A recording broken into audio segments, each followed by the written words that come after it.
Hello, we're live. We're going over One Piece chapter 1138. Probably one of the biggest chapters in the past 5 years or so. Man, let me tag my Discord real quick. Let people know I'm live. Just gotta get myself competent here real quick.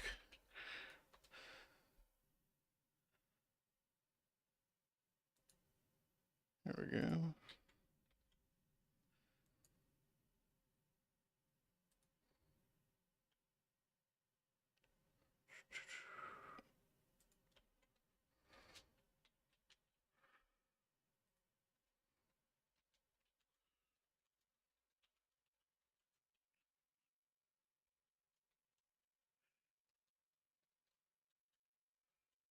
There we go.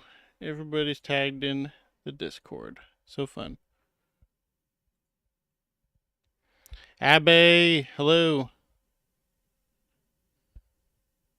Oh no, the thumbnail says. That's funny. I'll go fix that real quick. Will, you are a lifesaver. Let's see.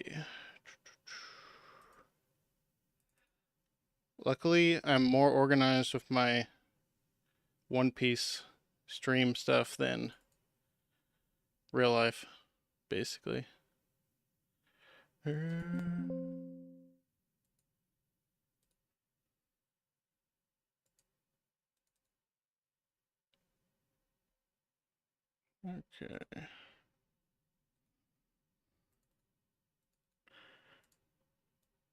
Yeah, we had my wife's birthday yesterday, so I think I messed up the thumbnail. Being kind of tired. Uh, that's pretty funny though.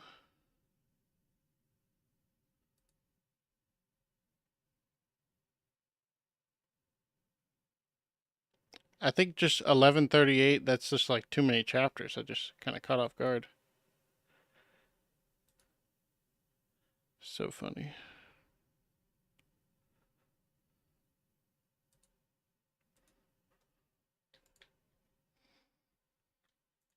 Okay.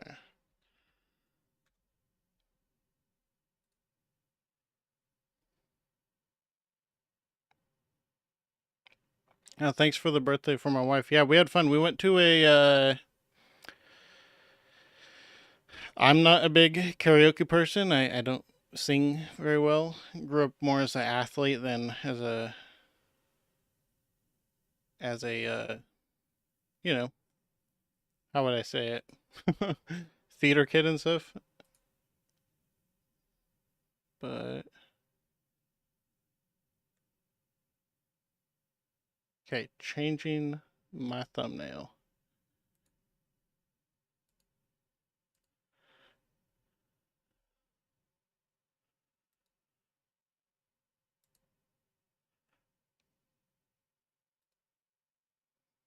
Here we go. YouTube doesn't make it easy sometimes.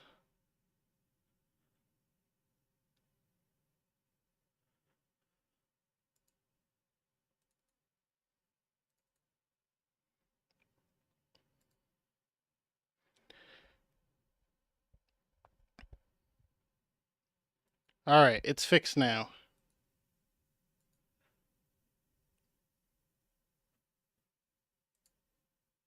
Okay.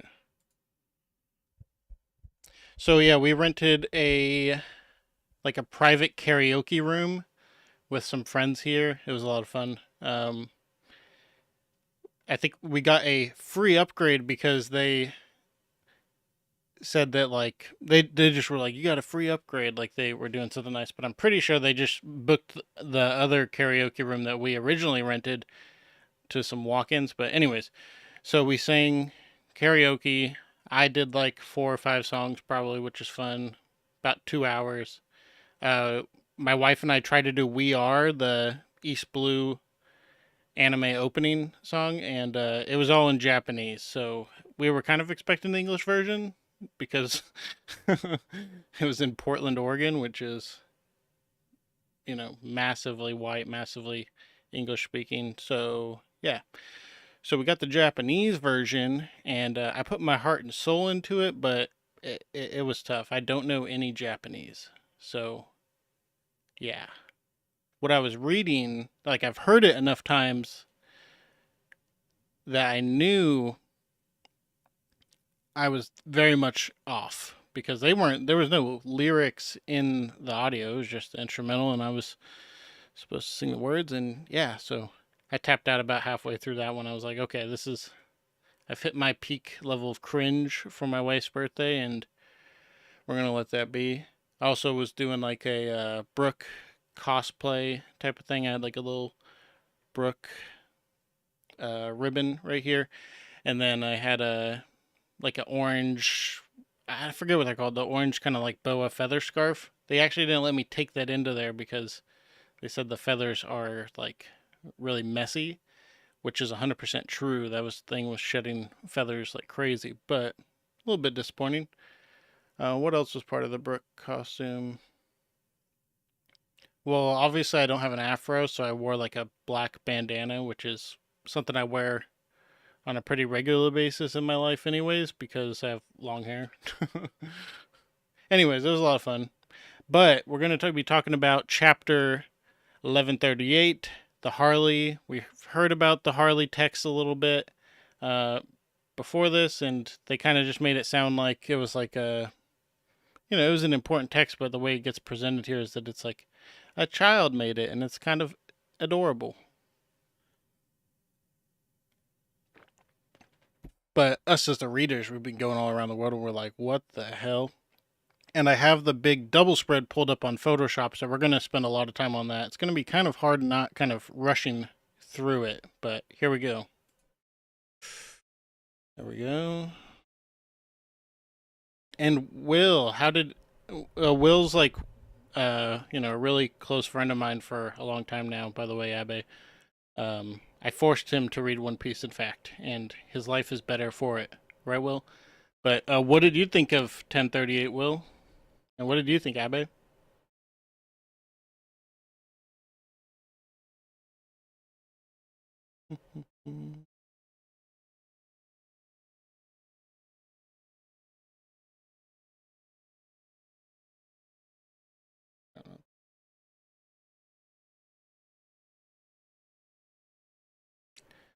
1138. Damn it.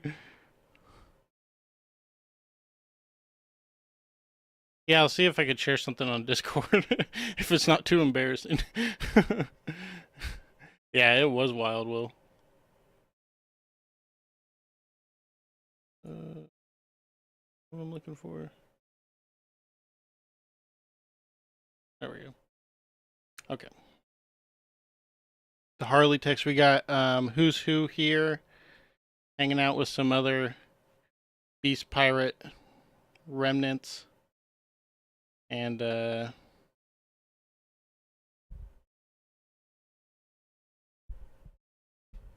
makes sense that he stole the sword. Curious what he wants. The title of the cover story is It Was Who's Who All Along. So yeah, curious what he wants, because obviously he can't do shit in Wano anymore in terms of like whatever he wants. So I'm curious what his plan is. Why is he doing this? And I would think that ultimately he's trying to lure Yamato over here for some reason. We'll see. We'll see.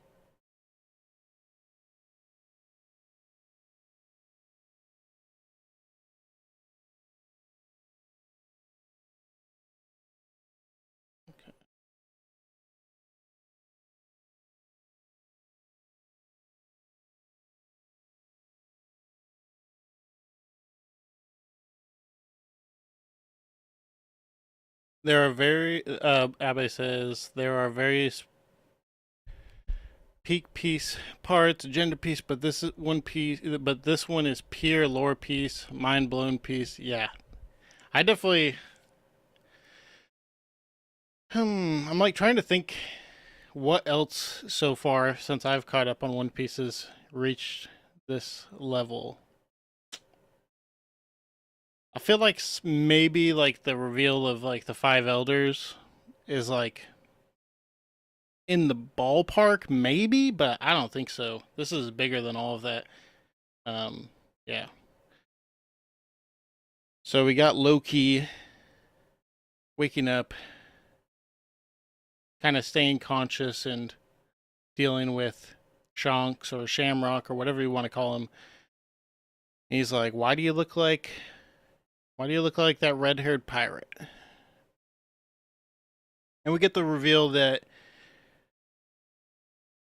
they're not clones of Garling, that Shanks is Shamrock's younger twin brother, and apparently Shanks has returned to the Holy Land once.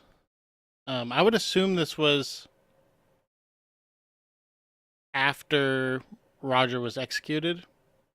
Could kind of be pointed to some of the reason maybe why Shanks was crying in that flashback when Roger talked to him after visiting Laughtail, and Shanks was not part of that.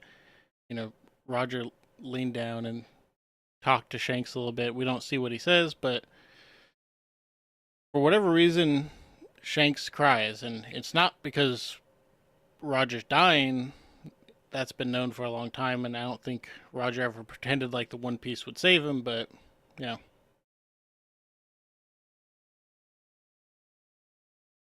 Yeah, 900 years of history living in a tree of all places.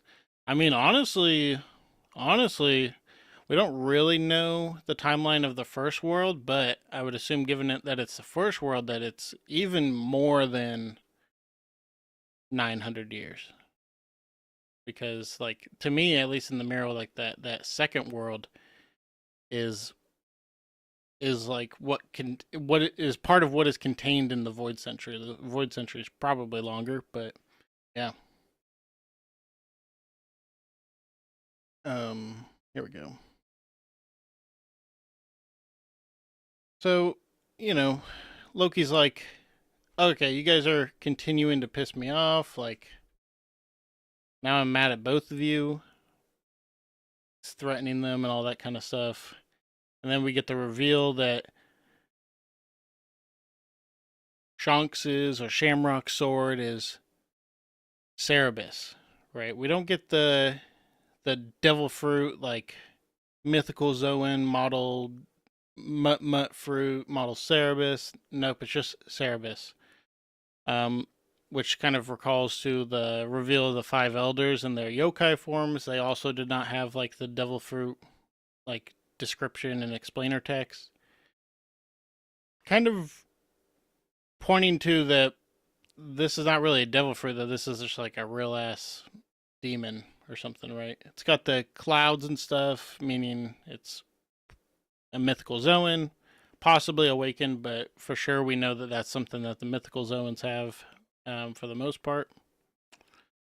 Awakened or not, definitely not fully explained at this point, but it's on the table. It's on the table.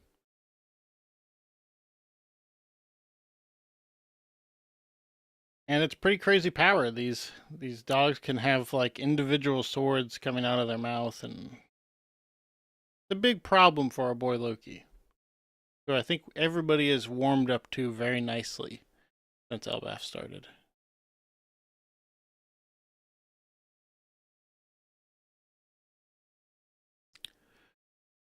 And Loki promptly is like, "Oh shit, this is bad."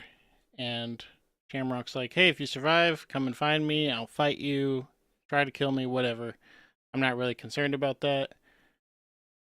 Did they talk about? They don't talk about having them bring in another God's Night yet. Do, do, do.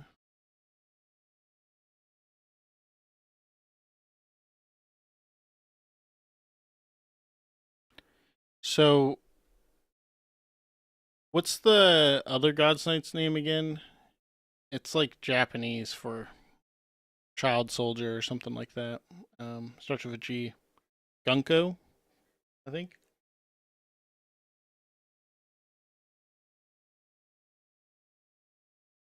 she makes like a little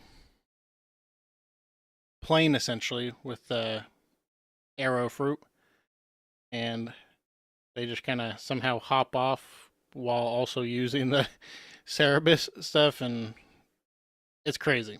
It's crazy to even understand what's going on here. Um, sure, we're going to see more of it because they're going to use this to get around.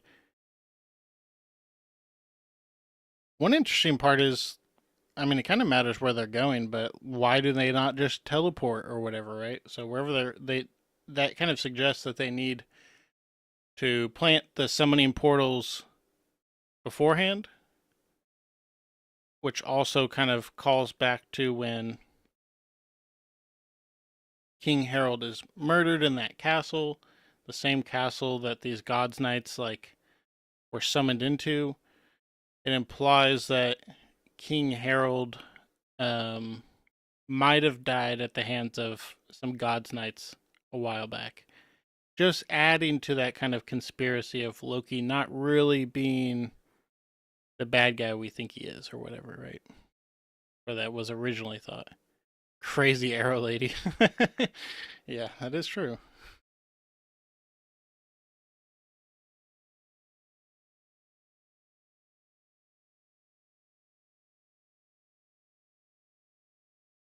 And Loki says he's not going to be able to handle getting run through by these like kind of hell flame swords, but nonetheless we see it, right? We see it, so I assume Loki's obviously not dead. That'd be weird. That'd be a weird ending, especially since we see him later in this chapter on a little painting. And then Shamrock's like, "Hey, it's going to be hard to pacify them all. We need to go kidnap the children." He's a dirty little rat. Man, that's such a dirty little rat move. Shanks would never do that.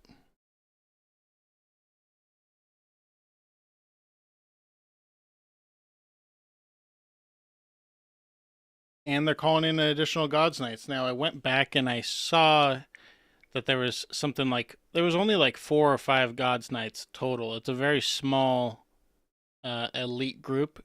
So, they're all going to be like stupid strong.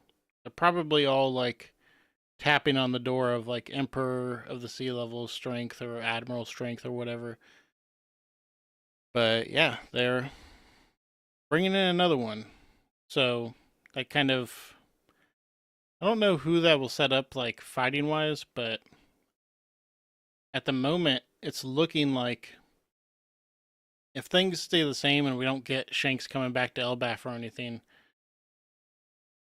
then it's looking like Luffy's going to be the one fighting Shamrock. But the other part of it is that a long time ago I made, this is like 2 years, nah, a year and a half now at this point. I made a video a long time ago when I was a little baby One Piece content creator about Shanks in Ragnarok. Ragnarok being the kind of um, heaven versus hell, like fate of the universe fight in Norse mythology. And one of the people that's heavily involved in Ragnarok is a Asir tribe god named Tyr. And Tyr is one-armed, just like Shanks.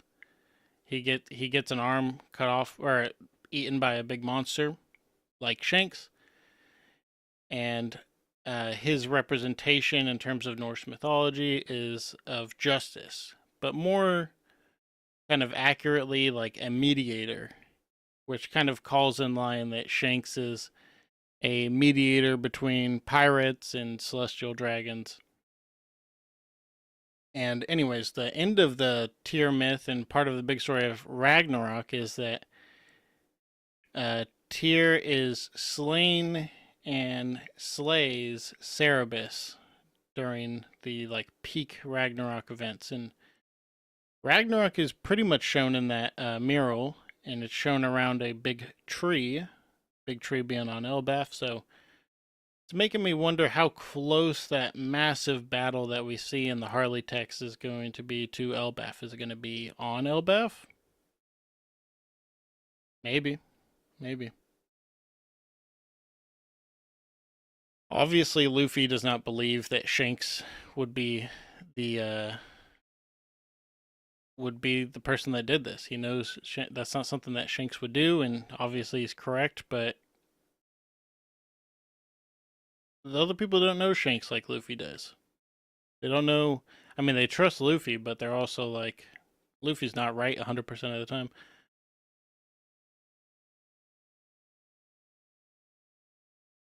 Loki is burdened with glorious purpose. I just feel it. Oh yeah, yeah. I think I definitely think he's been burdened with a heavy dream or a heavy will, and it's going to be really interesting to see how that connects to Luffy and stuff.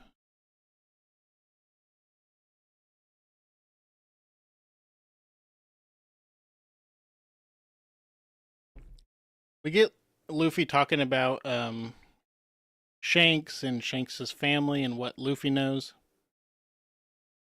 That Shanks basically grew up on a pirate ship. Doesn't sound like Luffy is aware that it was Goldie Roger's ship, which is funny.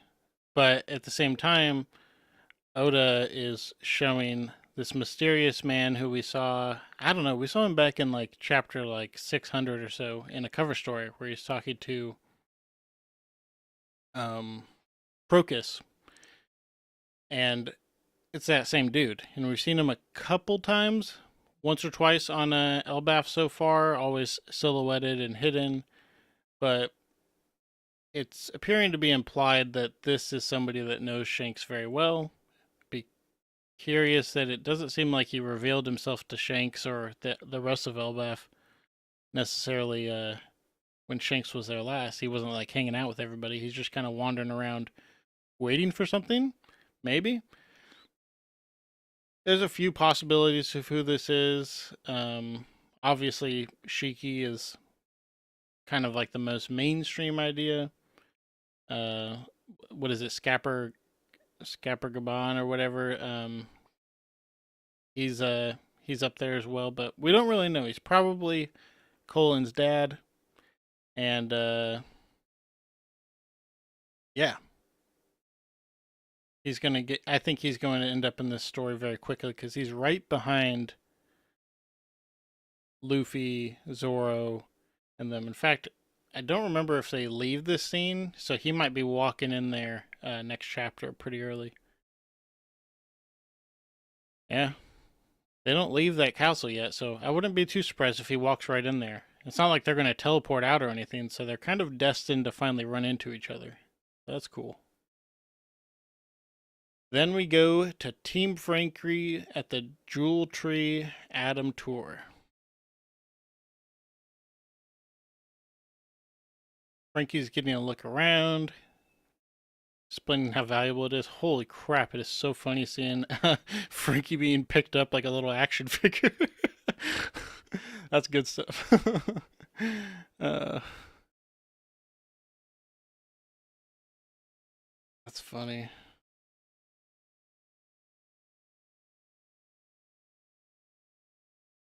And Frankie's like, "What is that?" It's a mural. Ripley says it's a mural. Gavin I honestly believe Roger Crew have their part play. Yeah, yeah. The Roger Crew has their part to play. I mean, I think the Roger Crew is kind of purposely, um, kind of planted around the world, right? Um, ready to help guide the person that Roger and Joy Boy are waiting for. That's kind of maybe the final task that Roger gave the surviving crew members that were, adults.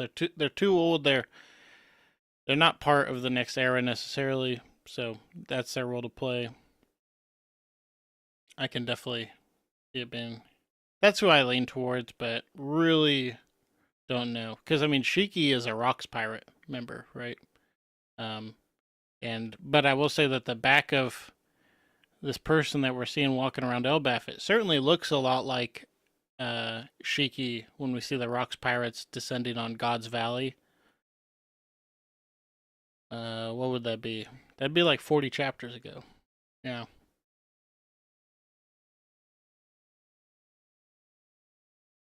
Ripley says they're children's drawings from the ancient past carved into the fossilized tree bark. It's a cultural relic due to its historical value. They're estimated to have been drawn during the Void Century. I gotta say, for a drawing from Elbath, they don't look like giants to me. That's right. In the history we're familiar with, there were sometimes wars between the races, but never cultural exchange. Maybe that simply means this was nothing more than a child's dream. Wow, that's probably one of the biggest hints we've gotten to Luffy's dreams in a long time, right?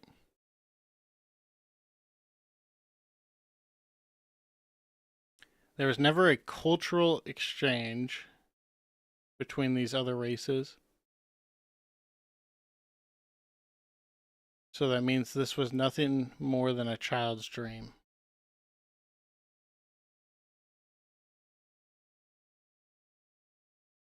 Hmm.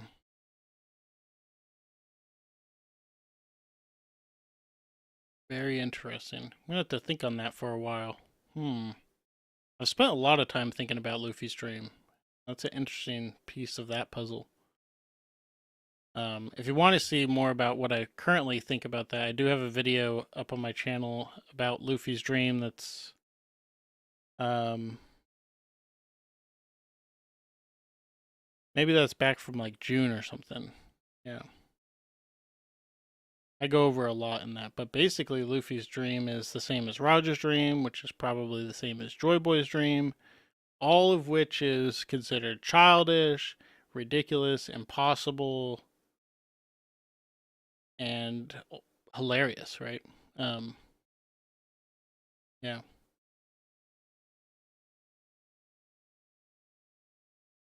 At the same time, we see Robin looking at a copy or a reprint of this mural.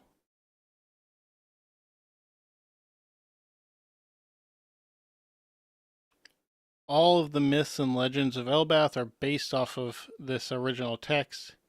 And as we're about to go over, man, there are a lot of interpretations. And it means the sun god, all the warriors of Elbath believe in, has a different personality depending on who tells the story. Ain't that funny? May I read it? It's split into 3 chapters. They say the third chapter describes the world we live in today. It's about something that's going to happen in the future. In fact, the legends of Nika are seated all throughout the world. The one common feature is that he always shows up laughing to this rhythm. Doom da da, doom da da. Then Robin starts to read it. The first world, within the earth, there was fire.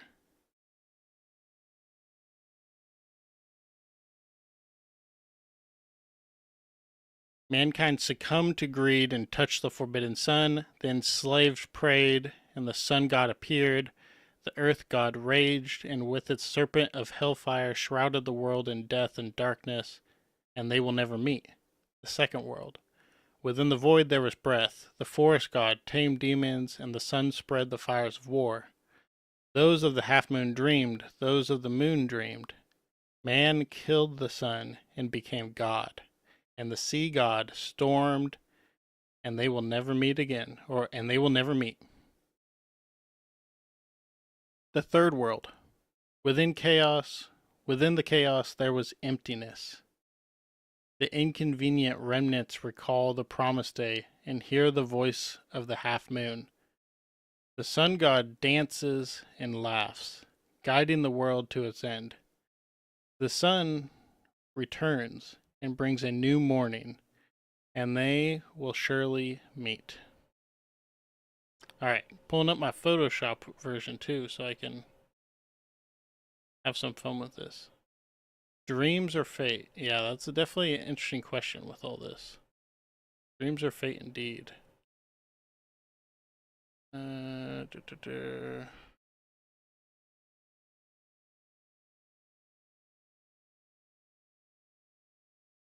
Okay.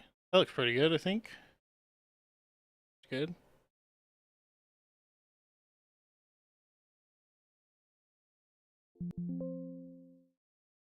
Mm. Okay, let's go over this a little bit, nice and carefully. The first world. This is like pre-Void Century. This is how the Earth was. I don't know if I want to say created exactly, but this is just the first version before anything happened, right?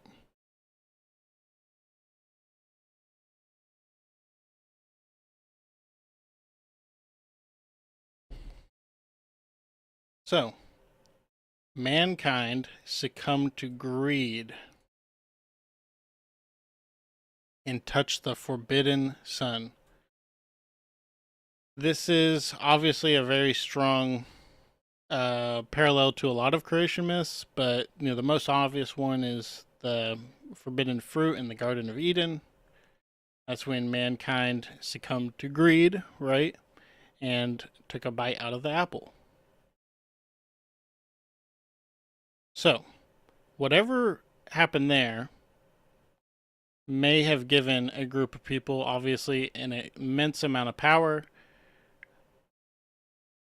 leading to a technological evolution that we see down here. We see massive cities and factories and all that kind of stuff. And when you have cities and factories and explosive labor, you can easily get massive income inequality because the people that control the core tool, the people that are keeping the sun in this example, they're the ones with all the power, right? And so they can exploit people with by enslaving them, right? Obviously, this is a theme that's throughout One Piece. We see slaves right here, right, right here, right here. What's going on right here is a little bit of a different message, right? Because these people have halos over their head. Halos are obviously something that an angel would have, but they're also can just mean that they're giving up their life or something, right? And this is these like little balls right here. This is mainly thought to be the mother flame from what I've been seeing, but I don't think it's really exactly the mother flame, right? Um, if you've seen my new like Void Century lore video, you would know that the mother flame is not actually the same as the ancient energy from the Void Century that was used, right? That's used to activate ancient weapons. It's very similar, but it's not perfect. For example, the mother flame was never able to power Emmet. It was never able to turn it on. Vegapunk was in the middle of his research still, but the mother flame itself still is an undying flame with a lot of energy. But the ancient energy that is known to be used for the ancient weapons is said to be everywhere. It's said to be all around us, and that we just can't convert it. We can't convert that power source into ancient energy. So, the power source, right? Where is it coming from? Hmm.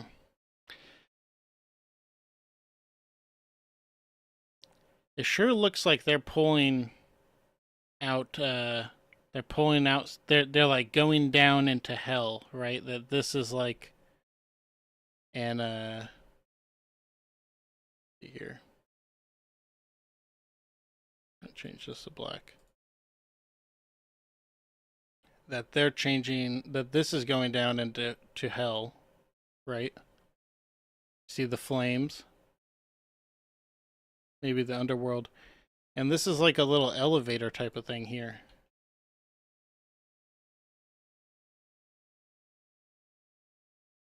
And I would say that these people, this kind of reminds me of people giving their souls to Big Mom in exchange for being able to live and be quote unquote safe in the whole cake chateau. Yeah, ancient energy is like Wi-Fi. Yeah, you're right. That he does talk about that. Um,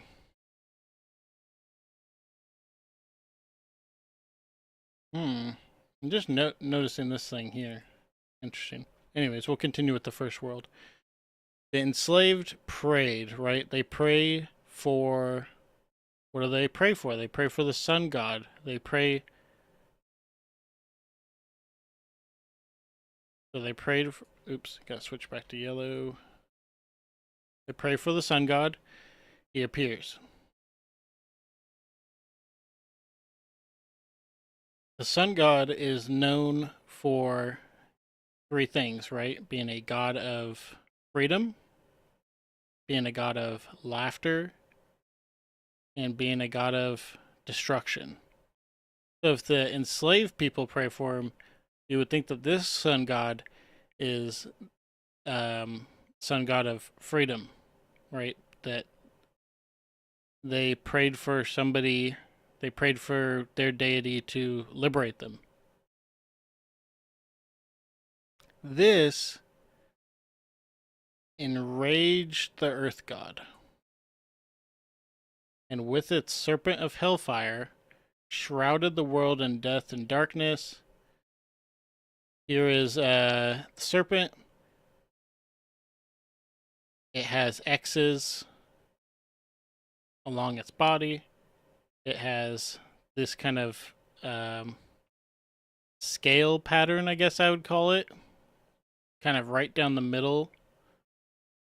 And you also see that in on this guy's belt over here.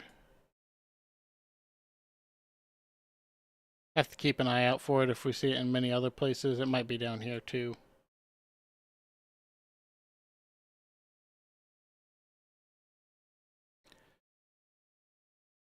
And this serpent of hellfire, you know, in terms of we're in Elbaf, this is something that kind of looks like the myth of Ragnarok.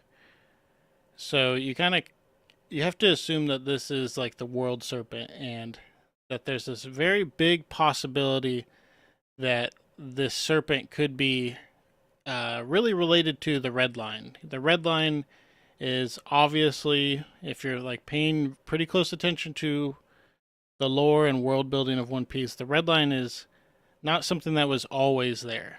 It's not natural, right?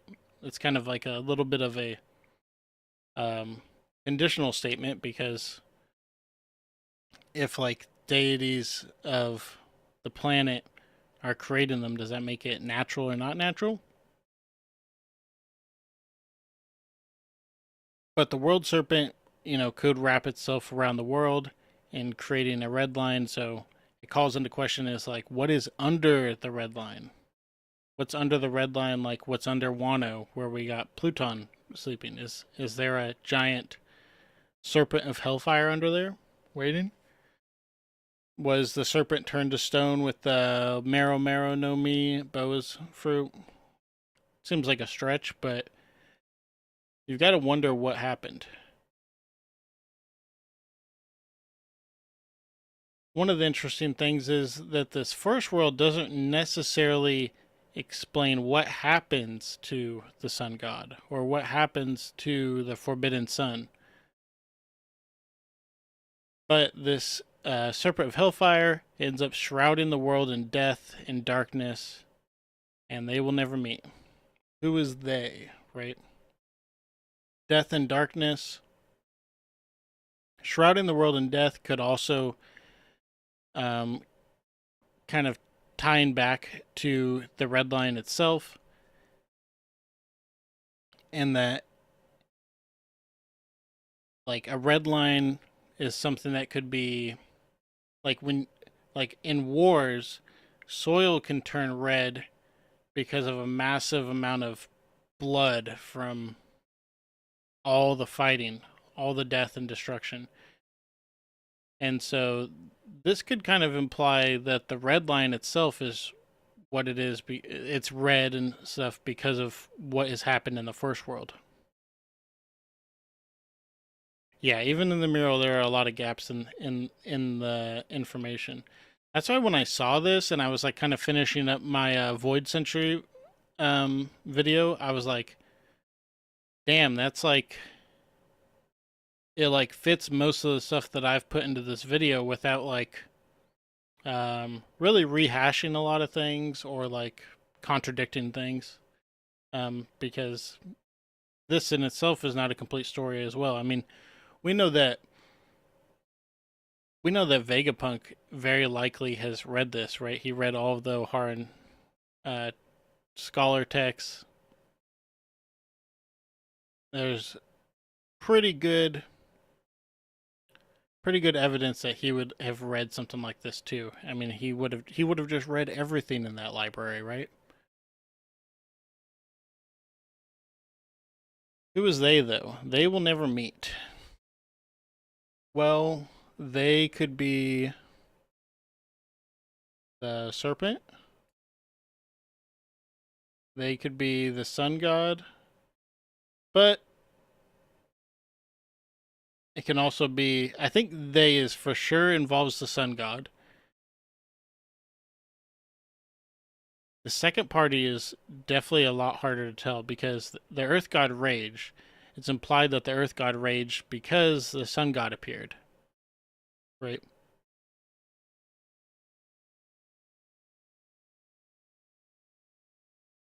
So why would they even want to meet if the sun god wanted to get rid of, or if the earth god wanted to get rid of the sun god? Doesn't make a lot of sense. But I think that the second party in all this, the other part of the they besides the sun god, is going to be obscured throughout this mural, right? In the second world, within the void, so everything turns to darkness, right?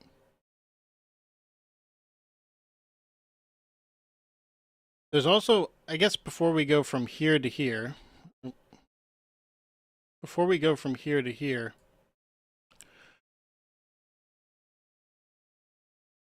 like, is the first world is enshrouded in darkness. So is this like world now within, like, it's enshrouded, meaning it's completely blocked out from the sun. So is this a world that's like inside the actual world of One Piece, like in the underworld? It's a possibility. We're gonna have to see if we can adjust that throughout the analysis.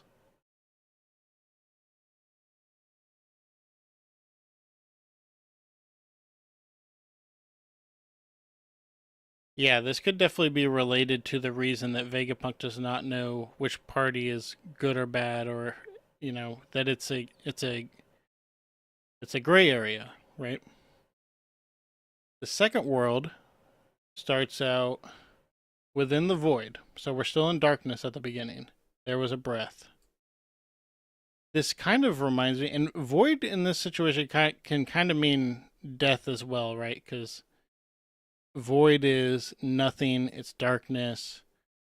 When you die, that could be it, right? So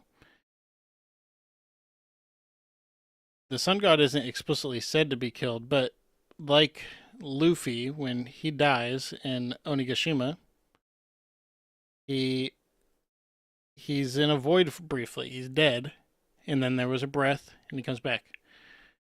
So what is the breath? I would think that this is the sun god again, right? That the sun god has kind of returned, because we don't get any explicit um, other part in this little stanza about the sun god appearing for, like, we don't get an explicit telling that the sun god appears earlier than this, I guess, is what I, or later than this is what I want to say. The forest god tamed demons. The forest god tamed demons, and the sun spread fires of war. So, what I would say about this is that, as I've said in my Void Century lore video, the most recent video posted on my channel, I say that Joy Boy leaves the ancient kingdom and explores the world, and ultimately, in exploring the world, he's also creating allies and connections between people, and thus spreading the fires of war, right? And that he gets involved in the war himself. Now, the Earth God from before,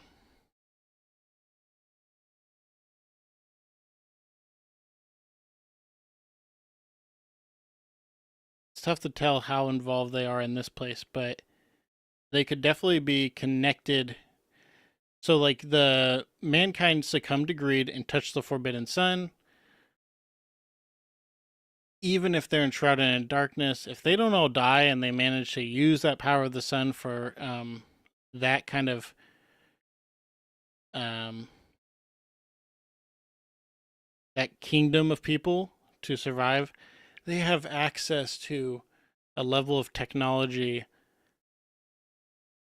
that is just in the domain of gods, right? And what I say in my lore video is that the ancient kingdom, they had to be isolationists. Maybe in this case, it's not even on purpose, right? Because they were enshrouded in darkness. The ancient kingdom could be completely hidden. But if they still have the forbidden sun that they touched in the beginning of the first world, then they could use that unlimited, they can use that power source to access like an unlimited amount of energy, and they could do cloning, they could do climate control, they could do some really crazy stuff, right? Everything that we see in Egghead Island and more.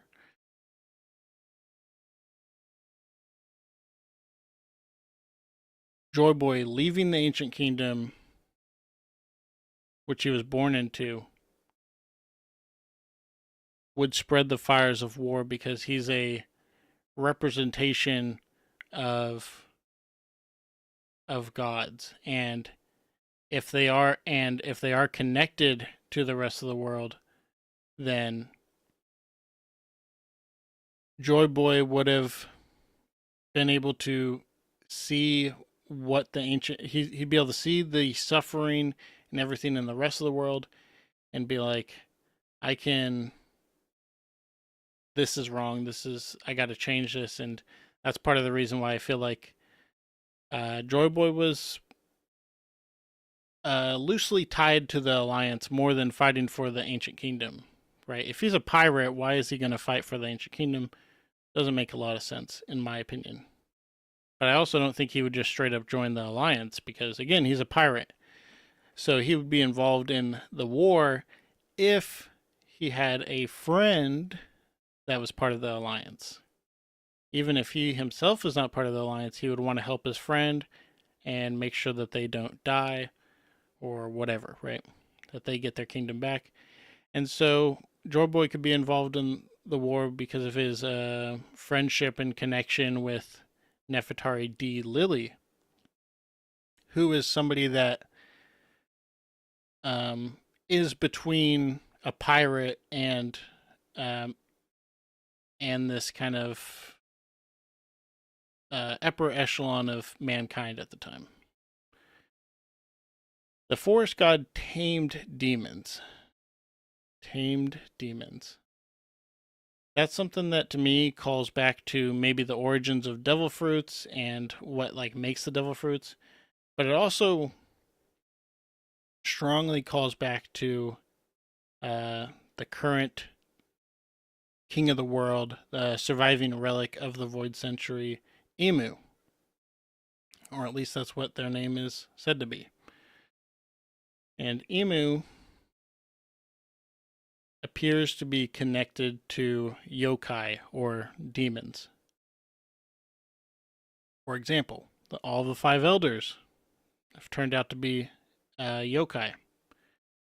And we also see that Emu has bestowed immortality and probably just their powers and everything into them, meaning that Emu has tames demons. Emu can give those powers and but ultimately control them to a degree.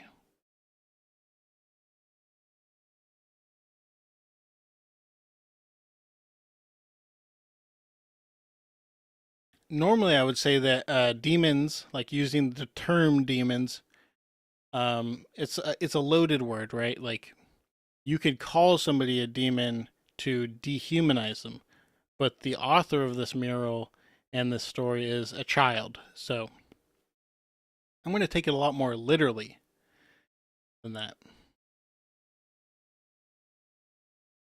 All right, man, dude, the second world is crazy.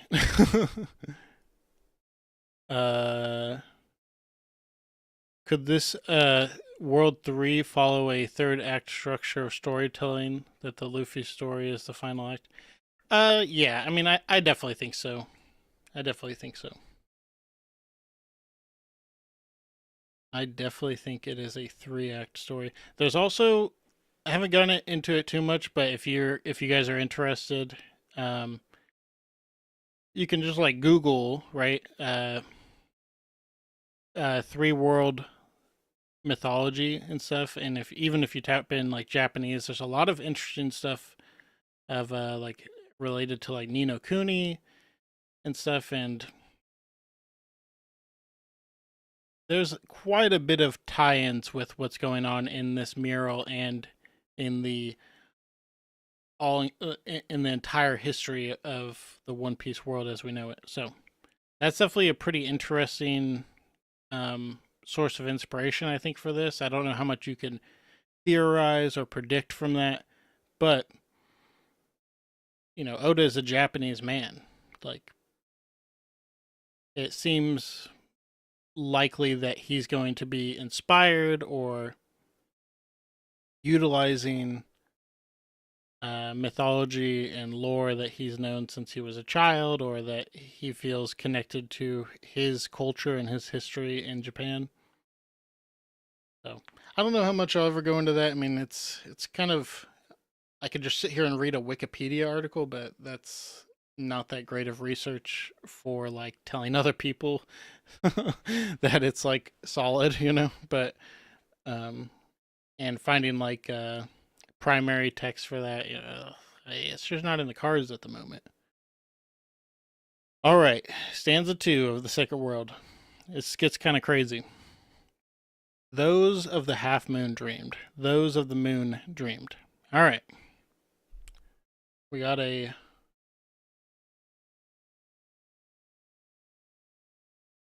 regular ass moon here. Adjacent to it is the Arc Maxim, which we know ended up on in the Sky Islands that NL ultimately took back to the moon. Uh, yeah, that's a whole thing, and we know people live up there, right? There's these space pirates. There's a whole um race in One Piece called the Lunarians, and that doesn't necessarily mean they're like part of the full moon people, those of the full moon or those of the moon. But then we got the people of the half moon, right? The half moon, see how I can draw with my mouse, right? Half moon, we've seen this symbol a lot. It's, you know, related to the Kazuki crest. Half moon is related to like a new era. It's, you know, a different age is coming. It's kind of related to the dawn and all that kind of stuff. But it also looks like a D. right? And the D is known as the enemy of the gods, which is going to become relevant shortly here.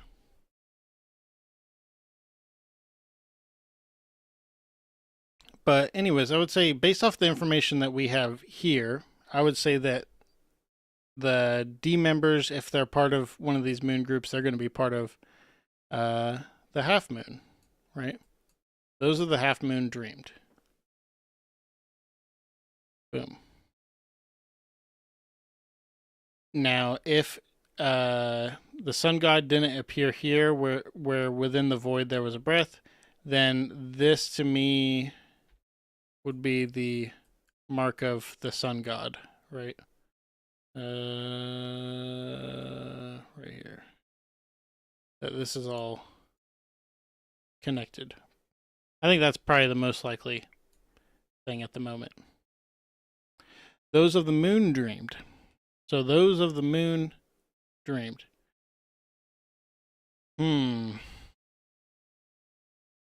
So if this creates the sun god, and then the people of the moon dream, right? Given that that's a half moon, this is a full moon. These are like opposing ideologies, right? These are opposing ideologies. So if they dream for the sun god, they're going to dream for something else. A night god, a moon god, an earth god, right? Maybe earth like maybe not necessarily in the term of maybe not necessarily in the terms of like the name of the planet Earth, but Earth is in like Vars, right? Like the ground, right? Yeah, now that I'm looking at this, right, if this was talking about like literally Earth, the E would be capitalized, and that's something that they would make sure and connect with Oda for the official translation. Earth is not capitalized, which is an interesting choice. Which to me just means that the Earth God is possibly more of like a elemental thing, right? So maybe this is connected to this. I kind of like that. So the moon dreamed rebirthing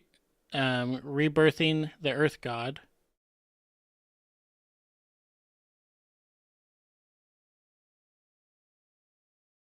Man killed the sun and became God. This is obviously, this right here marks the end of the Void Century. This is when Joy Boy, the god of, I guess in terms of what we can think of, I mean, I guess this could be the god of destruction too. It's kind of hard to say, but the way that they say the sun spread fires of war, this could be in relation to like the sun or like the energy source being used to create like crazy ass weapons, the ancient weapons or something similar, and they're just like destroying the world, right? Anyways, mankind is just drowning in war, and to get out of their situation, to ultimately defeat the ancient kingdom, the people that are spreading war and havoc across the world, they killed the sun and became God. Now, they don't say they killed the sun god, which is interesting. That's very interesting. But I think it's heavily implied that it is sun god. Abe could. Oh, okay, I already got that one. That 3-act structure. And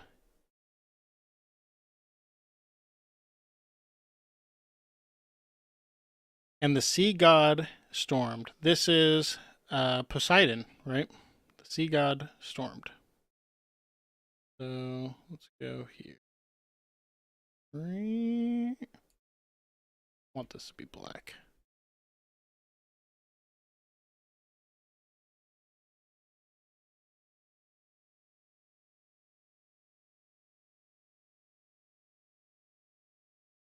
And the sea god stormed. So the sea god stormed in anger of the sun god being killed. Obviously, this immediately recalls Joy Boy's friendship with Poseidon of that era. Poseidon's ability is to create the Sea Kings, and so to me, it would make sense that Poseidon, in rage, did things to the world to prevent the mankind or the new gods of having total victory, right? That they're preserving something for the next generation, something that we've seen in One Piece so many times. So many times. And to me, it seems like Poseidon did the same thing here. That while this battle was lost, the dream is not dead. So let's let the new era, the next generation, take over, right? And they will never meet. We get the they again. Not saying who they are, but it's the sun god and somebody, right?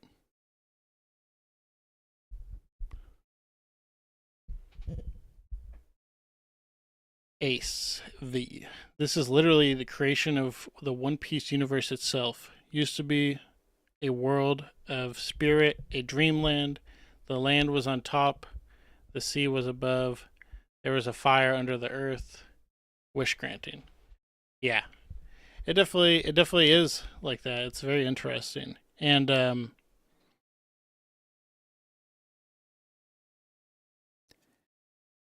sea god stormed again, burying the second world under the ocean, right? We know that the sea level has risen and just buried the vast totality of the world.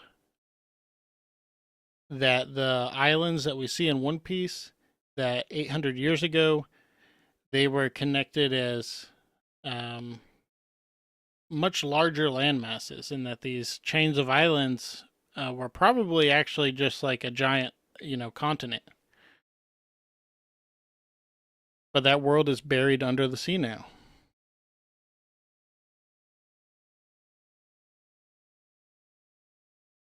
Hmm.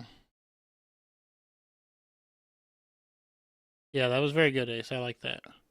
Well, we could literally write a book about how this very page is on another level. Yeah, this page is on another level.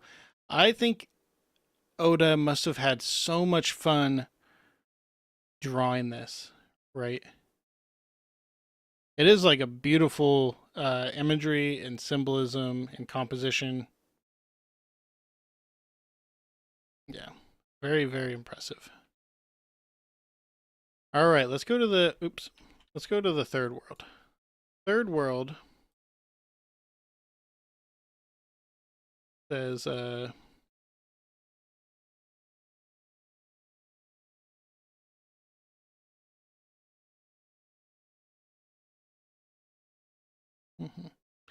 third world. Within the chaos, there was emptiness. Chaos is an interesting word to use there, and then emptiness is also very interesting.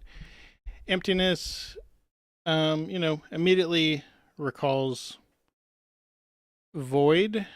Let's see, within the void. So emptiness. Turn this size down a notch. So emptiness is connected to void.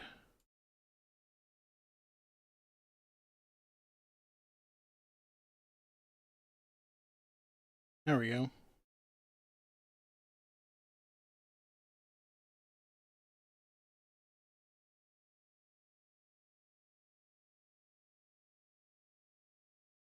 The inconvenient remnants. The inconvenient remnants. To me, the most obvious inconvenient remnants are the remnants of the half moon or the moon. It's, we don't really know for sure which group is the one that dreamed of Nika appearing again and brought the sun god back. The one that Joy Boy was aligned with. But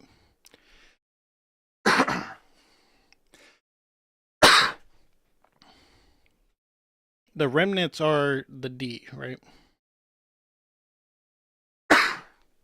Sorry about that.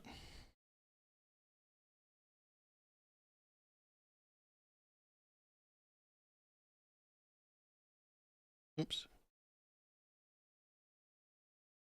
I'll be right back. I'm going to get a drink of water. Sorry, guys.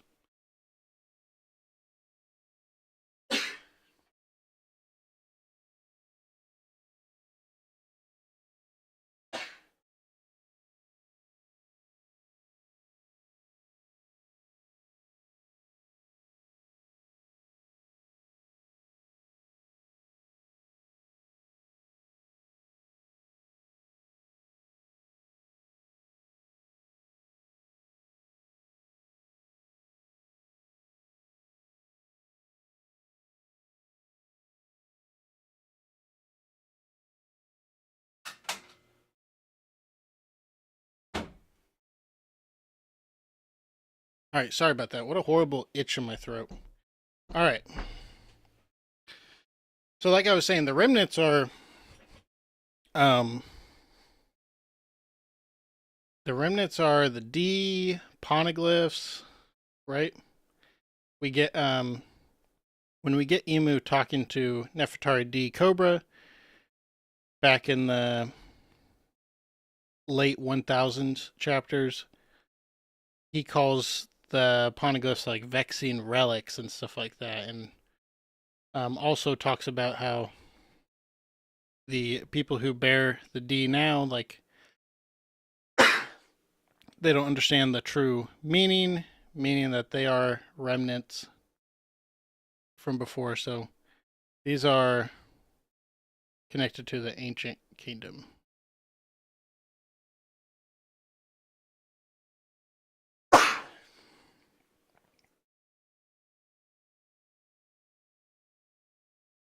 Insane. I feel like I hardly ever cough normally in life, but then I get on stream and my throat itches like to an insane degree. All right. And then we see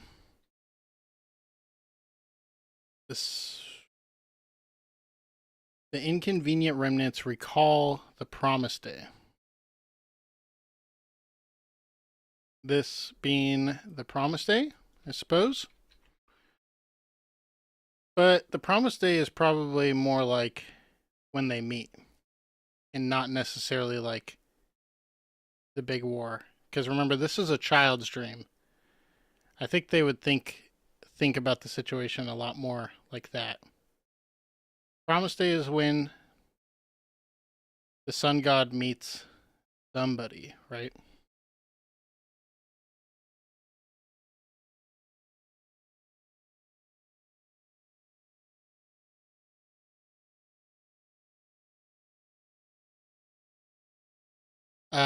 I think Emu is the original demon on the left, is what Ace says in the chat. Um, honestly, I disagree, and we will get to that. But I see why people think that, and it can definitely be right. That could definitely be Emu, is what I'm saying. But I do disagree, but I'll give you my full reasoning. And why would a mural made supposedly by Elbaf children or an Elbaf child call them inconvenient?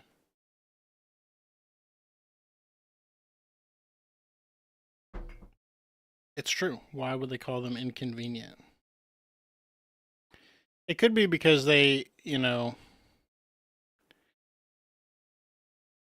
be interesting if the like Japanese, like that could be a little bit of a difficult translation. It'd be interesting to see if that was more childish, but they only think this is a child's dream, right?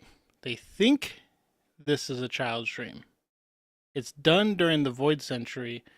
Luffy and Roger's dream is said to be childish, and from the brief amount that we've seen, Joy Boy, that dude ain't no child, right? But he represents the ideals of a child. He represents that kind of wonder and freedom and curiosity and laughter that a child would have. So I guess that's kind of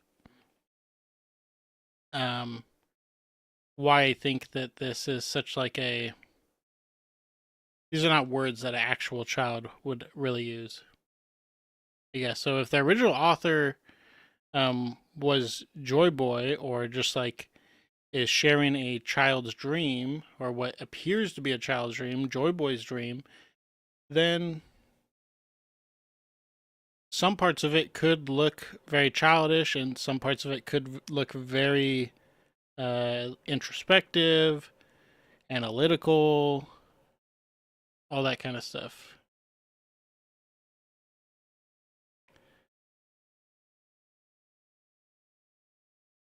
So they recall the promised day and hear the voice of the half moon, also indicating that the half moon is related to the D, which is related to the ancient kingdom, which is related to Joy Boy, and all that kind of stuff. Right now, the half moon is very possibly less related to the ancient kingdom, because the ancient kingdom very well might not be good guys at all. At all. If you've seen my video that I released a couple days ago, there's a lot of explanations of and evidence for that. But the people that are more of Joy Boy's side, right? It's their voice that's being recalled for that promised day. Joy Boy is not like Joy Boy and Luffy, they're not going to be like a race, right? The D so far has shown that it can be a spectrum of people, that people can possibly even like become a member of like this half moon or this D.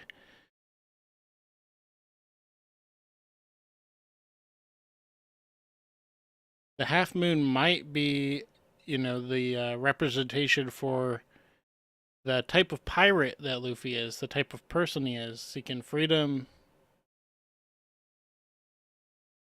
seeking to change the world. The sun god dances and laughs, guiding the world to its end.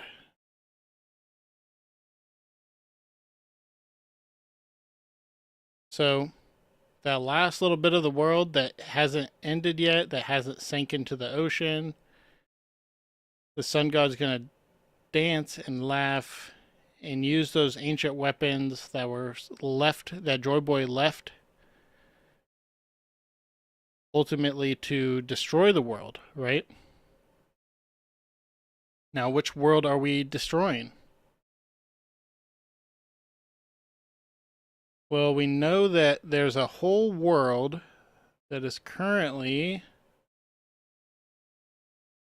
enshrouded in a serpent of hellfire, death, and darkness. So if you destroy whatever is enshrouded, whatever is in the darkness, then we're going to have more of this original world, right? You'll see what the true nature of the world is. A very interesting idea. I didn't connect that when I was reading this on my own.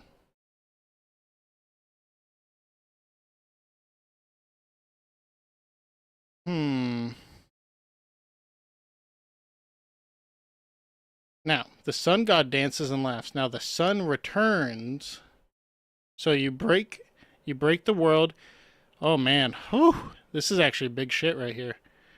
So the world, the actual world, the first world, is enshrouded in darkness from the serpent of hellfire. It's covered, the light cannot get to it.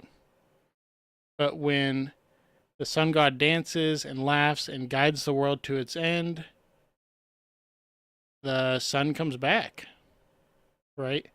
And what will that do? What will that do? It brings a new era, which we've always known is coming. And then they will surely meet. They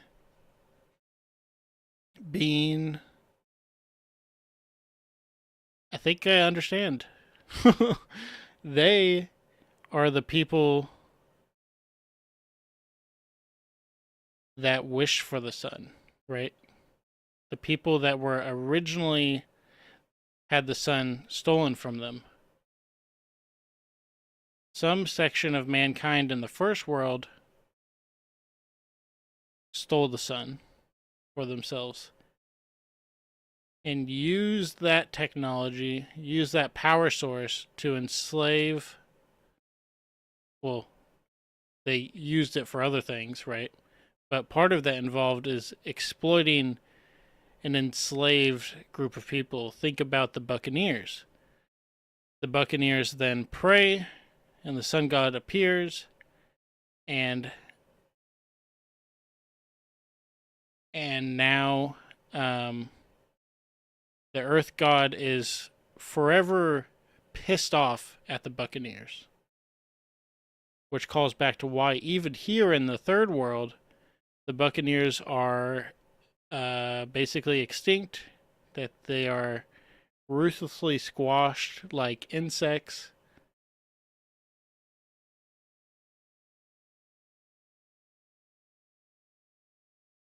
So what's going to happen when this forbidden sun, this power source that has been stolen from the world, from the people, something that was available to everybody equally, it was stolen. When the world is destroyed, that sun's going to return, and it's going to meet the people that have sought the sun, immediately recalling so many things in One Piece. And like the most powerfully that I could think of is the fishman. Otahime's dream was that the people from Fishman Island will uh, get to feel the sun themselves. And they have this whole prophecy of the Promised Day and the Chosen One, and obviously everything with the sea god, which stormed at the end of the second world, and this promise between Joy Boy and stuff. And not to mention, we haven't even gotten to the mural itself yet, but I guess we could just start get going in that now, right? Oh boy, the sun is trapped.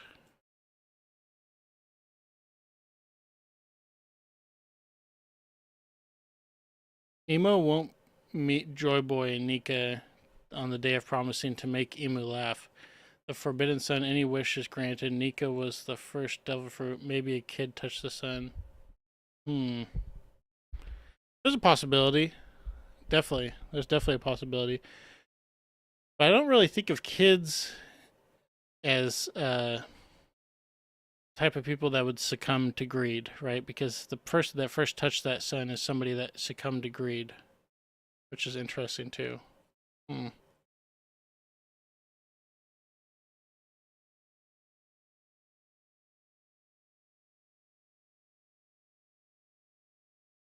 All right, let's take a quick look over here.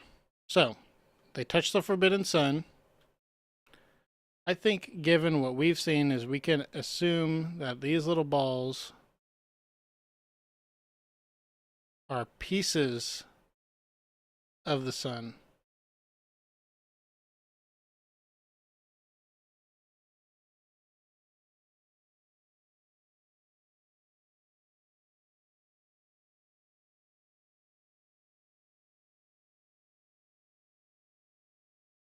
Hmm.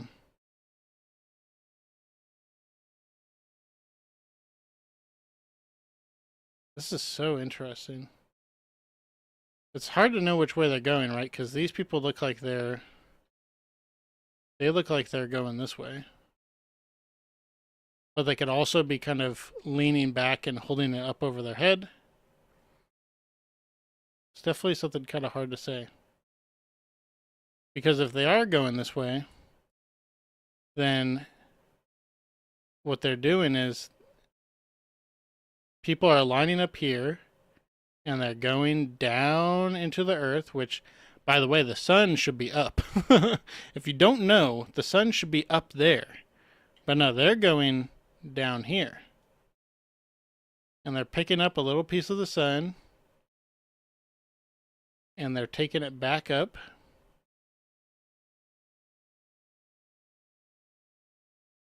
And they are, to me, it looks like they're taking it this way and putting it into these factories and turning it into weapons or something, right? They're turning it into power. This would be the energy source. This would be the energy source.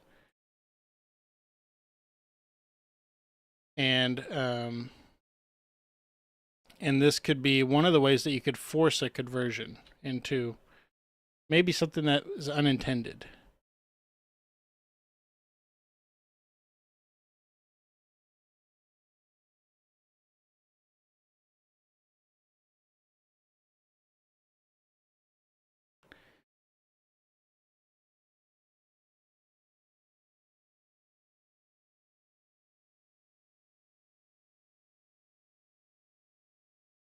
How did Luffy get the rubber fruit? I mean, my only opinion about how Luffy ends up with the fruit that he gets is that um, zone fruits have a will of their own and thus can essentially evade or evade people. Like the five elders claim that the Nika fruit evaded them. Um, kind of at the climax of the Onigashima raid, or um, like this implies that a Zoan fruit could also kind of choose the the person that will eat it, right?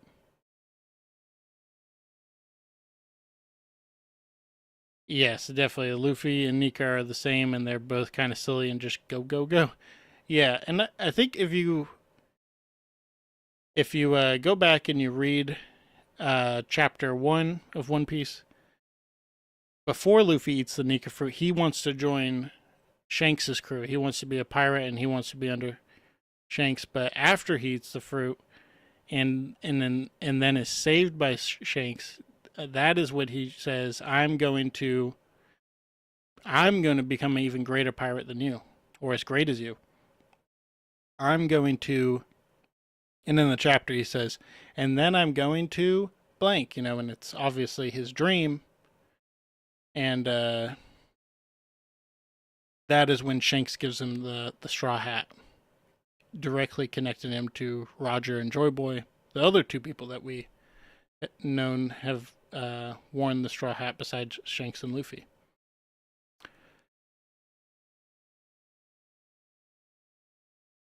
So what is going on here? This is like, to me,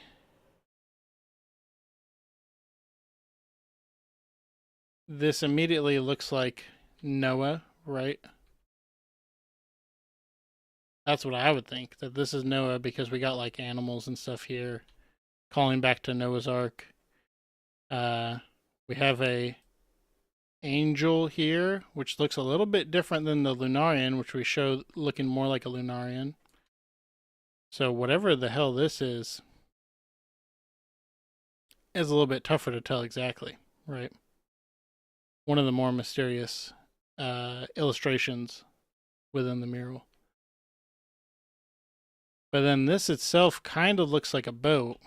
Because originally I think a lot of people were like, this looks like an elephant. And it certainly does look like an elephant tusk right here. But also, this kind of looks like a separate boat. And it'd be interesting to think about how this is possibly connected to the factory and all that kind of stuff. The, yeah, it has paddles. Exactly. We have the Arc Maxim up here. Ends up on Skypiea, but right here we see it. People will say that this is the Mother Flame, or not the ancient weapon Uranus, which I definitely like mostly agree with. But this could also just be somebody using the what is it, the marrow or the rumble fruit or whatever, NL's fruit, where you become lightning. But I tend to think that this is Uranus, right? But the confusing part of that makes me not think that is, do I think uh, the weapon that Emu uses to erase Lelouch was the Arc Maxim that NL used? Probably not. But I will say that we already know that there's been blueprints for Pluton. So who says there couldn't have been Plutons for, or blueprints for the Arc Maxim or Uranus or whatever, right? That there's not something similar that's recreated or even just a direct counter that the world government has their hands on. I would think that it'd be pretty tough for the world government to find any of the ancient weapons just because it seems that Joy Boy went quite out of his way to make sure that they wouldn't be found, but definitely an interesting question. Interesting question indeed.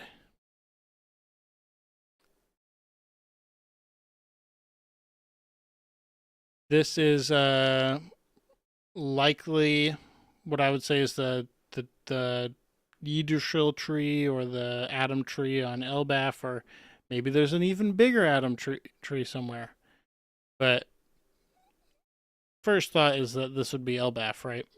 But that's just because that has the most significant tree that we've seen so far in the series.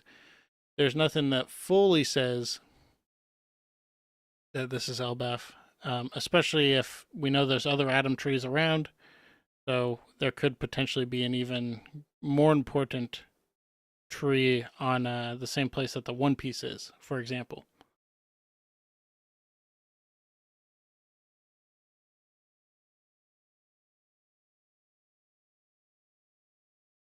Yeah, then we have to wonder how they are actually even controlling the Uranus ancient weapon or whatever it ends up being. Like, how do they even get the Mother Flame to it? Yeah. And it could even just need to be like in a proximity type of thing, right? Because early in Egghead Island, Vegapunk talks about how this energy source is just kind of like all around us, right? The sun, if it was out, it'd be just available all the time, and that it doesn't need to necessarily be in something to get that energy. That if it can just feel that sunlight, if it's like if the sunlight's hitting it, maybe that can activate it, for example. But still, like the Mother Flame itself, like how do you transport that? How do you get that in a way that it would be on there? Yeah, very big mystery. Pretty tough to tell how we would ever know exactly what that is. But it's really interesting what this is though, because you would assume that this isn't water, right? um, Definitely very interesting. Hmm. And it's also like, Ace, you were talking earlier about how you were like, this is Emu, right? Okay, well, if this is Emu, who the hell is this? Well, this is a story of the third world. So if this is Emu or whatever controls whatever Emu is, if this could be Emu in the second world. But also, what is this? um, yeah, definitely some big questions, right?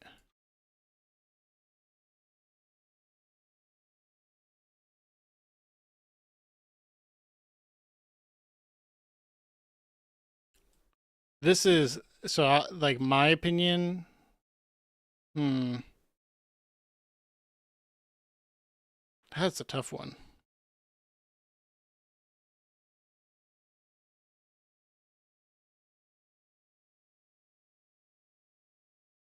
Hmm.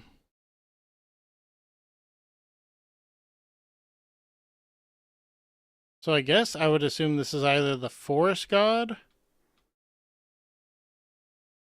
or what happened to the person who kills Joy Boy. We know it says man killed the sun and became God.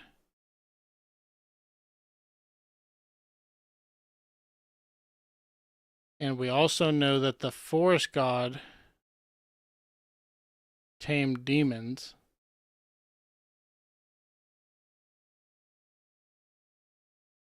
So I would say that this is either Emu demon form. This is Emu as the forest god, and this is like a demon that they're controlling and stuff. That's a tough one. My brain is fried here. Welcome to the party. Yeah, yeah. There's gonna be getting unpacked for a while. Overall in the community and stuff, and but yeah, I mean, I tend to see this is so the reason why I don't see this as emu over here is because I see this as these two things. Oh, that's such a dog shit arrow. I see these two guys as emu. Now, emu is somebody who survives this war and moves on to the third world, right? What does that mean for what we're talking about? It's hard to say exactly. Like, Joy Boy left the world in a state of chaos by hiding his treasure, by hiding the ancient weapons. He essentially created a massive power vacuum. And what we know about power vacuums in One Piece is that there's chaos, and that you want to get that. And what we've learned from the world government is that they want to get rid of that chaos as soon as possible. Within the chaos, there was emptiness, or in the other translations I've seen, void in this. You know, and people before this official translation were being like, void, emu means void and stuff. So like this is emu, which pretty understandable. But we got to remember, we also in One Piece, there's so many themes of like um, people's eras and being at the end of their era. And the truth is, with somebody like Emu, is that their era was over here at in the second world. My ultimate like vision of One Piece is that you can like fight you can fight the change, you can fight the coming of the new era, but it's coming. There will always be a new dawn. And so because Emu is existing in a world that they really shouldn't be in, I don't ultimately see them as being the big bad, right? Their time was in the second world. But Emu has a role to play over here still, because in this emptiness,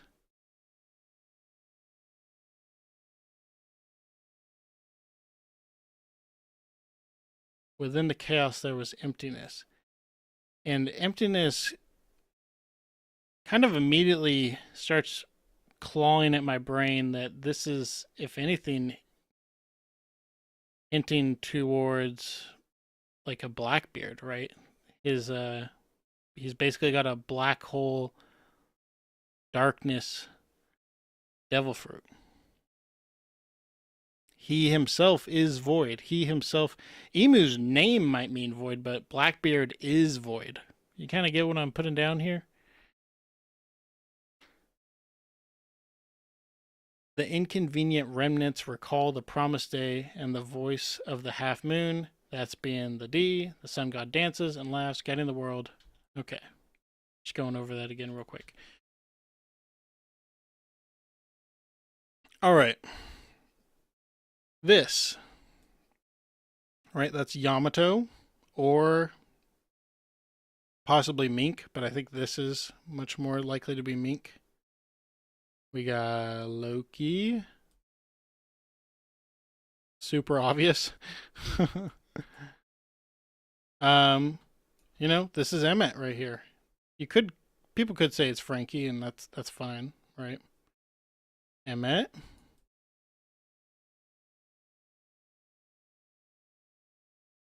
Let's get rid of this.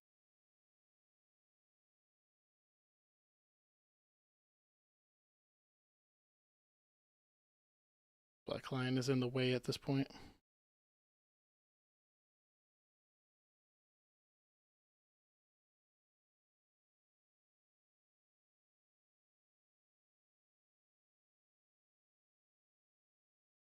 Okay.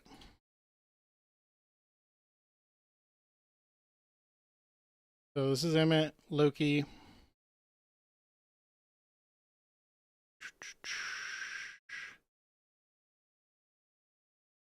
I think this is more of Yamato. It looks like Yamato using that mythological Zoan. This is Lunarian.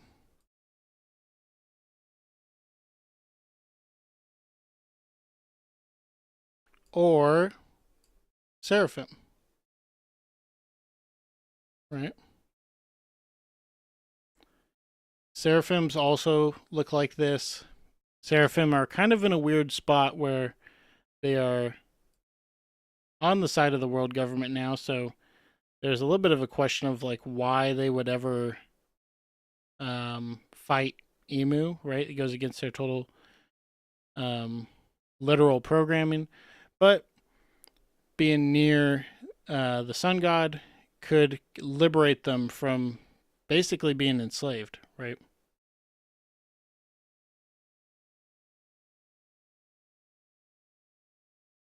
And I'm going to go read chat for a second. Ace V, I think we have magic rainbows. We can have water droplets that let whales fly. Hell yeah. I love that. You know, this exact story is told as a whole on the last island, and Roger was laughing to feel for Joy Boy, essentially saying, "Yo, brother, your time was wild." Yeah. he like looks at the mural. Roger's like, "Where am I? I'm not in this thing. Damn it." That's funny. Um,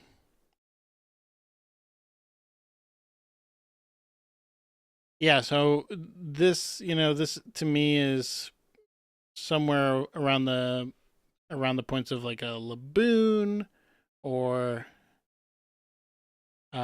possibly like the something to do with um what's going on Zoe, because there's that whale tree on Zoe. A little bit tough to say. Somebody know? The people up here don't really stand out much to me as much as the other ones.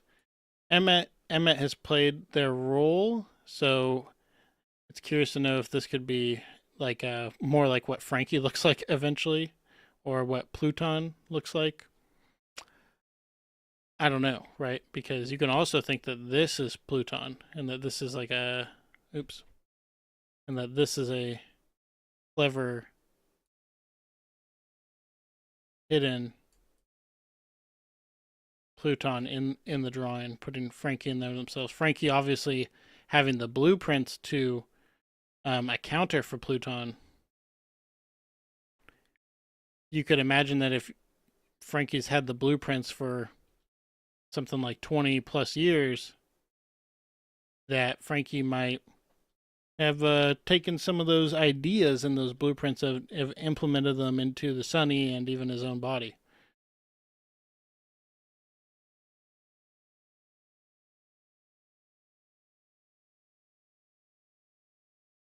Oh, that's true. Now that you mention it, if Laboon could play in the final saga, we know, and you know the way that Laboon could come into the final saga and meet everybody kind of cleanly is if that red line is destroyed, which is prophesized right here, right?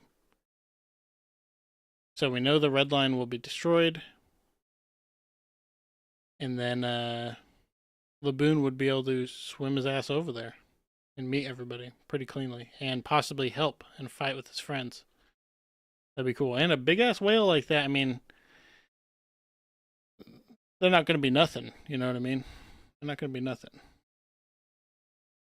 So, because we only know one Lunarian, I kind of see this as more of like the Seraphim ultimately siding with Joy Boy.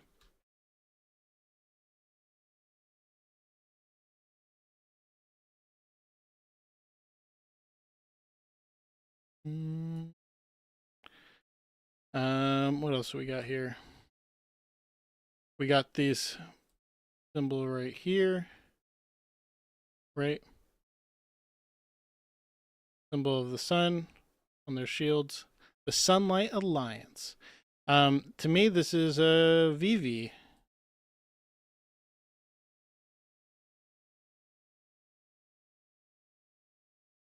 Is there a Vivi over? Is there a Lily over here? Hmm.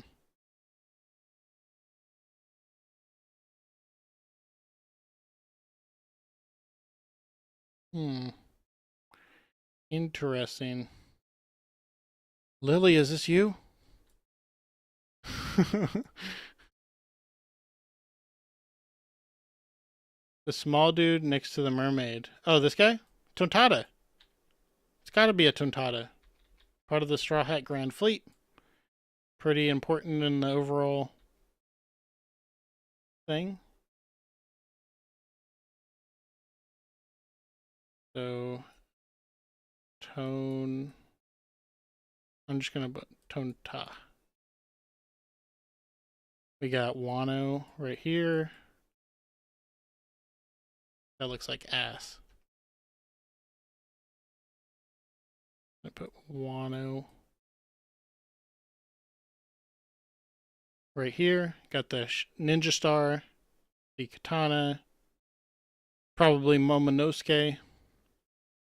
The interesting thing is they're not flying over here on a Pluton or something, right? Even though Pluton rests inside Wano.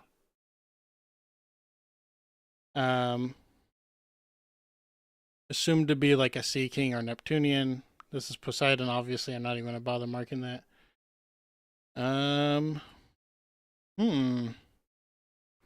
Loki kind of represents the ancient giants, and this to me looks like just like a standard giant, you know.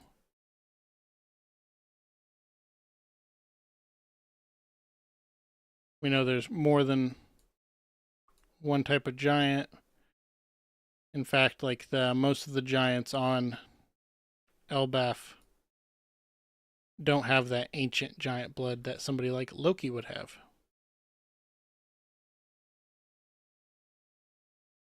One of the main things that we're missing in this illustration.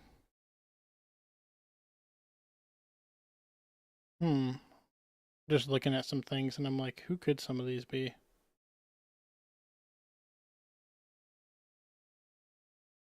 So, in terms of like the story of One Piece, so right here we got 1, 2, 3, 4, 5, 6 people. They're obviously heading towards this, so they seem to be aligned with the big monster, the big bad. So this is either Blackbeard pirates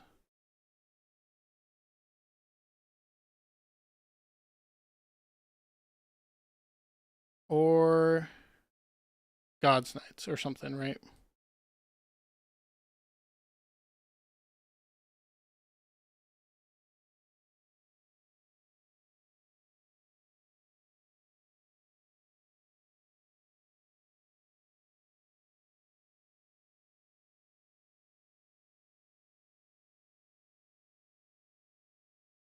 They appear to have helmets on, but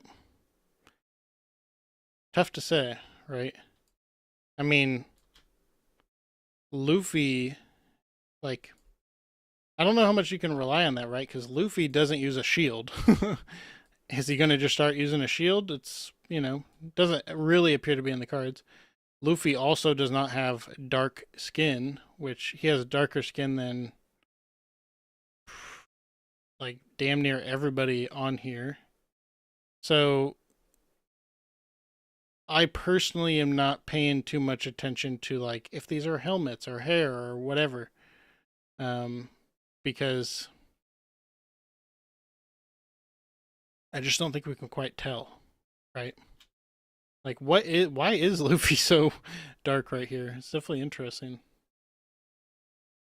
Um, okay, and whoever this is, they got ancient giant horns type of things, right?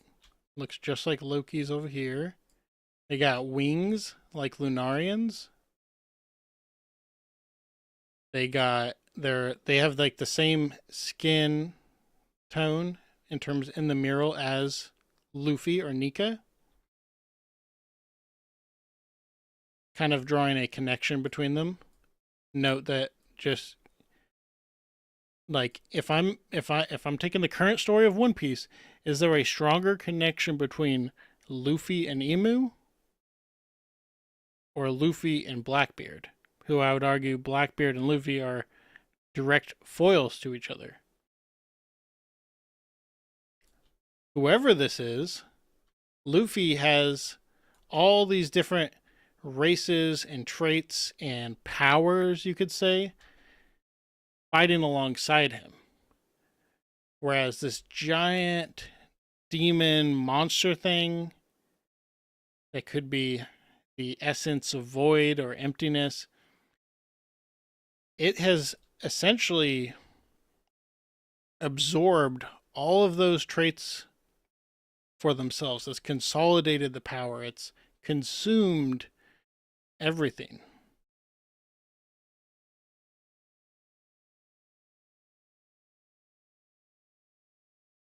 So,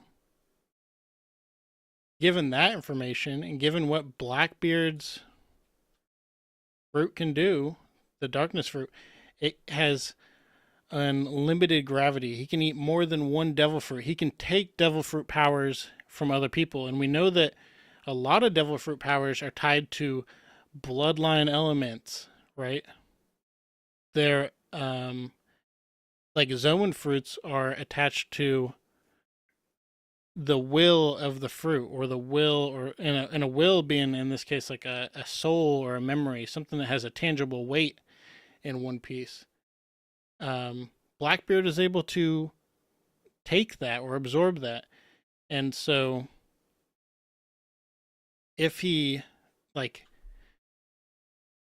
I don't think it's out of the question that he could consume, absorb the traits of all these other races into this amalgamation of a monster to consolidate power for himself and use that power to obtain the Forbidden Sun for himself, right?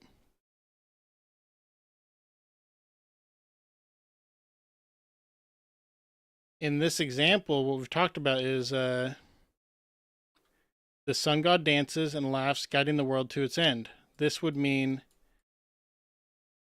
destroying the serpent of hellfire the world that's now shrouded in darkness, destroying the world and releasing or returning the sun and bringing a new morning, and they will surely meet. Right? Maybe they is the sun god and the sun. Right? But Blackbeard, being the opportunist that he is, lets Luffy do the dirty work, destroying the world, and uses that moment to seize power, just like he did in Marineford, to take the sun for himself, to steal it from everybody in the world for himself. Something that we've seen in One Piece many times with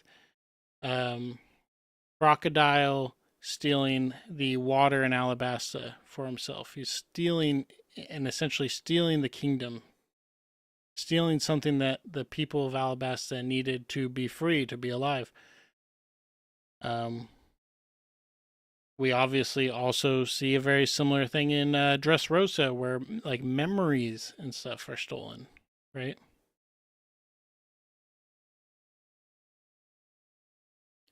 Now, for the case for this being Emu, is pretty obvious, right? Because this might not be Blackbeard. That's just my vibe. I don't think Blackbeard's ass is anywhere else in this mural, right? I don't see Blackbeard. But to me, this looks like Emu, and then this could be Emu, which I'm going to get to exactly explaining why I think this could be, this dragon right here could be Emu as well, because here in a second I'm going to get to that. But let's say this is Emu, just for the sake of argument. It's not necessarily my personal belief, but I definitely think it is very possible as well. What we've seen of Emu's in a silhouette. Emu looks like void, looks like darkness, and then we've briefly seen Emu, I guess I would say true form, and damn, Emu big and dark and stuff like this. So the idea could be that this is Emu's true form, something like a sea god or something, right? In terms of yokai, there's a yokai that's like a god of the sea or whatever, and there's also a yokai that can like control demons, and so there's this interesting kind of possibility that Emu is that Emu could be something more like the sea god, right? And that they actually got mad when Joy Boy was killed, because there's this. I mean, Emu isolates themselves in the Chamber of Flowers and obsesses about the past, obsesses about Lily, obsesses about Joy Boy. Is fixated on the current Luffy, is fixated on the current Vivi, is fixated on the current Blackbeard and Shirahoshi. So the question is, does the current Emu like the world? Right? They're like the creator and the king of the world, but they choose to sit in a chamber of flowers all the time. Do they like the celestial dragons? I doubt it. Do they like the five elders? Absolutely not. I don't even think the five elders like Emu. They're scared. They're super scared of Emu, but liking Emu? Hell no. Well, Blackbeard almost wins, and then so if this is Blackbeard over here, Blackbeard almost wins, gets the sun, and then it becomes two competing ideologies, right? That is what Luffy and Blackbeard are known to be. Um, Ultimately, the ignition of this entire like 3 acts of world destruction. Blackbeard believes in consuming things and consolidating power and taking things from others to make himself stronger. And Luffy believes that we're stronger together. That like if we keep our individual strengths but fight together, that's when we're the most powerful. So it's going to be like the consolidation of all the people in the world in Blackbeard, like the traits and this, stuff like that. Like we can see this monster has all these different traits that we know very well from the world of One Piece.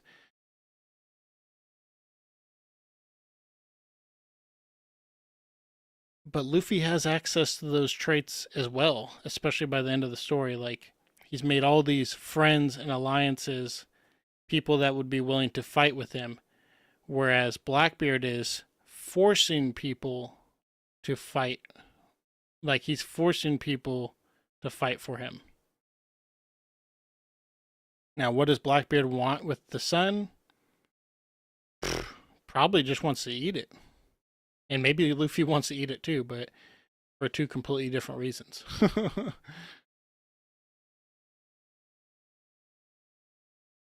So, they will surely meet again. I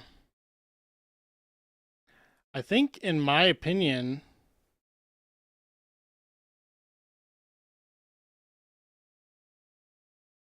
in World 1, Sun God, or the Forbidden Sun, is stolen from mankind. The world is thrown into darkness because there's no more sun, and there's enslaved people that pray to have the sun return to them, and the sun god appears. In response to this, the earth god rages, and with its serpent of hellfire, it blocks the sun from people seemingly forever. The world would have to be destroyed.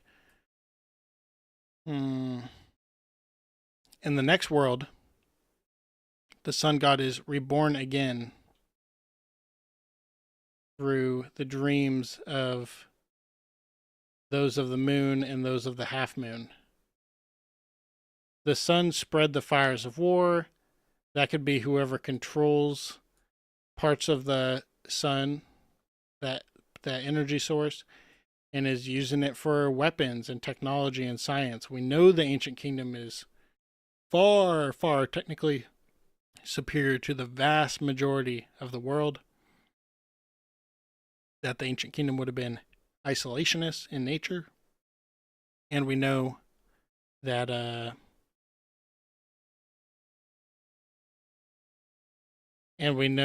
like they could be creating crazy weapons, cloning, island destroying weapons but it's not them that uses the island destroying weapons necessarily, right? It's probably Joy Boy. Like they don't necessarily want to destroy the world, I would say.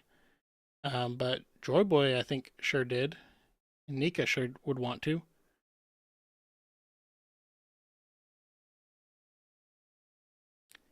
And the sun god is killed, right?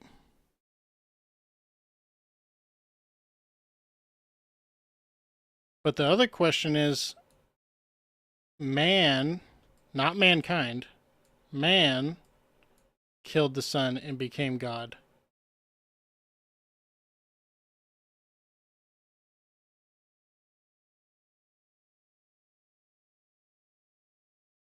And that's what ultimately led to the creation of the world government and Emu's consolidation of power.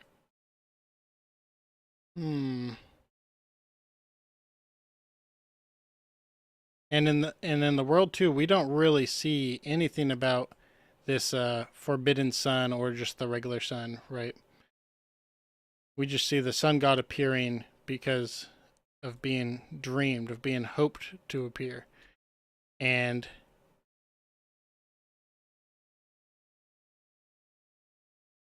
so the sun god and the sun never meet in this timeline as well, or in this world. And within chaos there was emptiness. The inconvenient remnants recall the promised day. World is destroyed. Okay, let me get up my other thing that I think is really important. I'm going to go full camera here for a second so I can get it pulled up.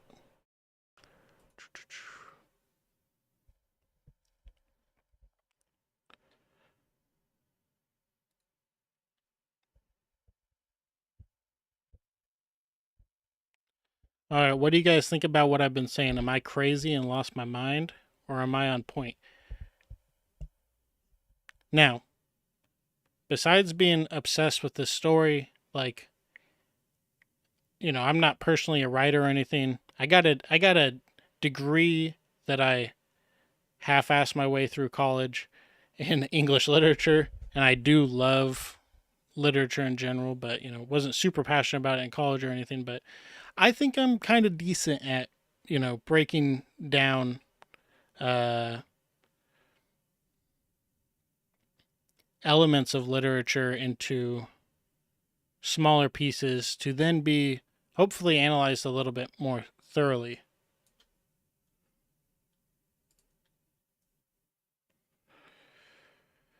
Um,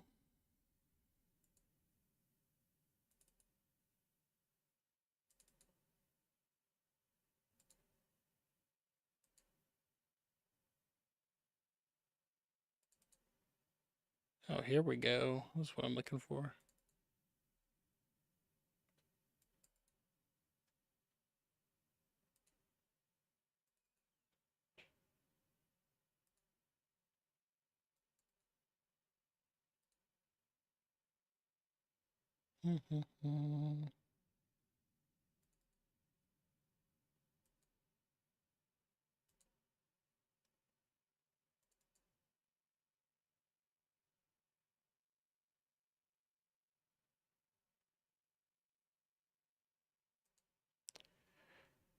I will find it. Ah, here we go. Here we go. Here we go. I did it, guys. Okay.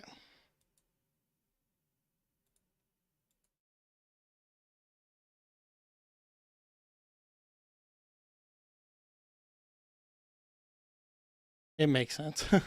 And I would say that anybody who thinks that's emu, I think they are about as correct as I am.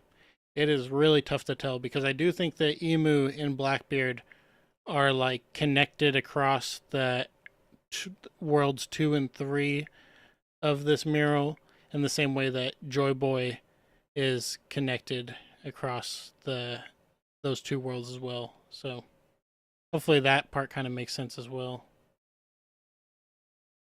Okay. Here is one of the big reasons why I think that dragon is emu. It is because this is the kind of like emblem that's all around the five elders room of authority. And I went into a lot of reasons in my five elders explained video that I made a while back, but the crux of it is that this here in the center is something that looks very similar to a lily flower. Could be something like a tree or something similar, but what the analysis was showing is that there's a great likelihood that this is connected to a lily flower, which is obviously connected to Nefertari D. Lily, and it also connects to emu's like chamber of flowers that they're always hanging out in and their obsession. And I think to a degree it also for sure like connects with this kind of well, like a lily flower in terms of like symbolism represents rebirth and purity and all this kind of stuff, right?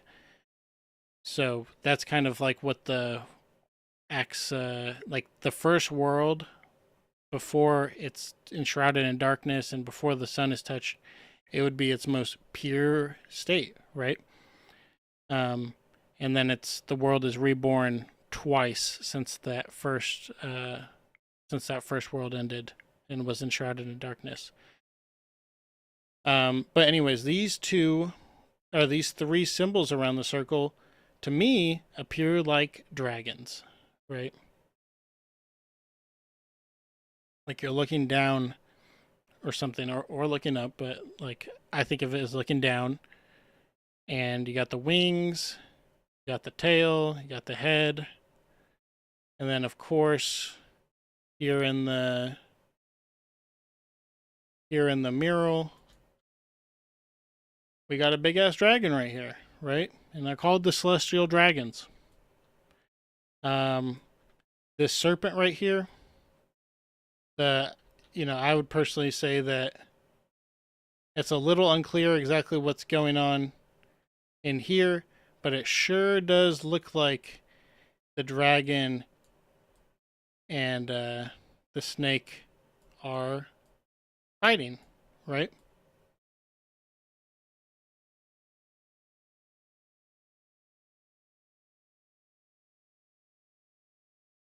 The Again, this giant serpent shares some similar patterns to what's on Loki. And I don't know if I see them anywhere else. And they got like the X on it, which is something you don't see crazy often in One Piece, but obviously you see it right on Luffy's chest. And obviously, in terms of piracy and treasure, X means X marks the spot. Um,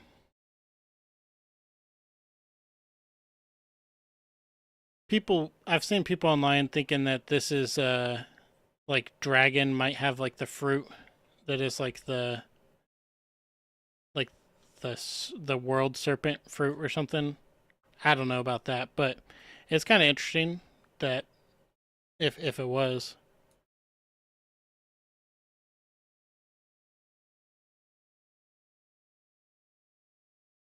Man, he sure looks like he's coming like right out of here, huh? Like his body goes like this. Definitely interesting.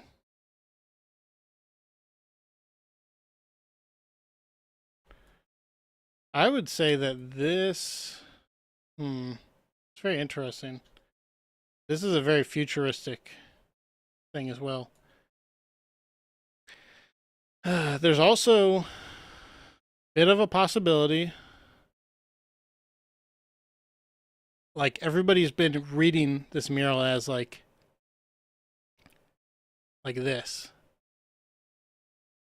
Or I guess I should probably draw it more like this. Where people are seeing this as the story of the first world over here. People are saying this is the second world story, and this is the third world story. But there's a very big, like, you don't see a sun god anywhere over here. You don't see Joy Boy anywhere over here. But you see Luffy right here. So there's a very real possibility that all of there's a very real possibility that this mural isn't divided up necessarily cleanly, and that this over here could be like a representation of the ancient kingdom. There's a very real possibility that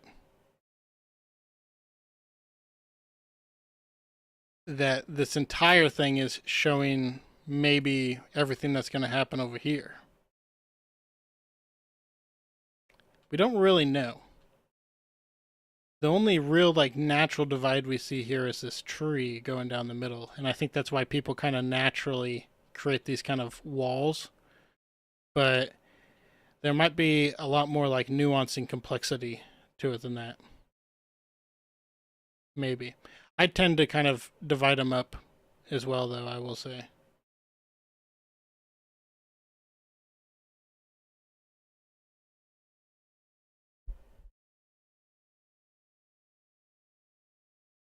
Yeah, everything is on purpose. Yeah. It actually kind of bothers me a lot when people um, act like Oda like accidentally did something, which I'm sure very occasionally happens, but the amount of work that he puts on a daily basis in this manga and its planning and stuff it's just unreal, right? Like I don't if somebody else knows of something that has world building that is as like permeated into the story as One Piece has done, I'd love to know what this other story is because like I simply don't believe that it exists. I do think that One Piece is in a league of its own in terms of world building. One interesting thing I was thinking here in my in my Void Century lore analysis, I say that Emu Nerona was a real king from the Void Century, one of the leaders of the Alliance, somebody who actually existed and was, ostensibly a ally to Vivi and thus an ally to Joy Boy, like even loosely, because Luffy, if Luffy finds out somebody is a friend with somebody that he's close with, then they are now his friend as well. They're kind of part of that Nakama. That's what it means to be a family. So this could be Emu Nerona, and this could be what has essentially taken power, right? Somehow Emu achieved immortality.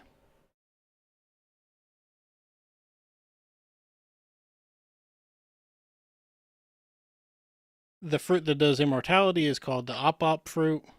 The Op fruit, in a mechanical sense, swaps things within a space. Now, if you remember earlier, what I told you about Zoan Devil Fruits is that they have a will of their own, and wills, in terms of One Piece, are basically souls. They're memories, stuff like this, right? And we've seen in One Piece that Vegapunk with Kuma can remove Kuma's memories, and it has a tangible weight. It's like it's a measurable variable. And so if the soul and memories have a tangible like component to them, then the op fruit can manipulate them within a space. So then the question is, can you put the soul of somebody else in another person's body, or will it reject it?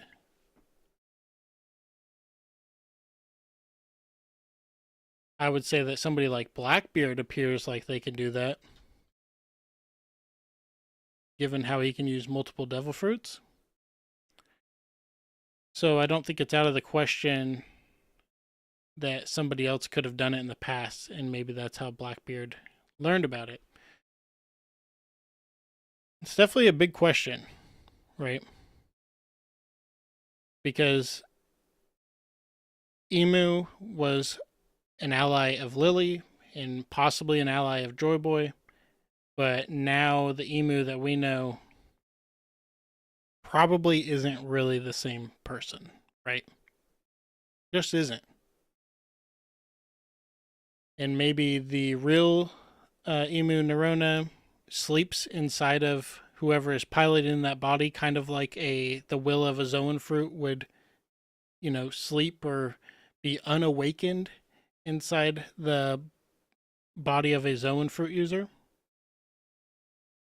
And that could kind of connect to how Emu is always obsessed with, like, is completely evil and isolated and appears kind of inhuman, but then has these really strong connections to Lily in this very secretive, unknown way, and appears to have some connections with Luffy and Blackbeard and Poseidon. That there's something within Emu that appears to affect them. It's very interesting.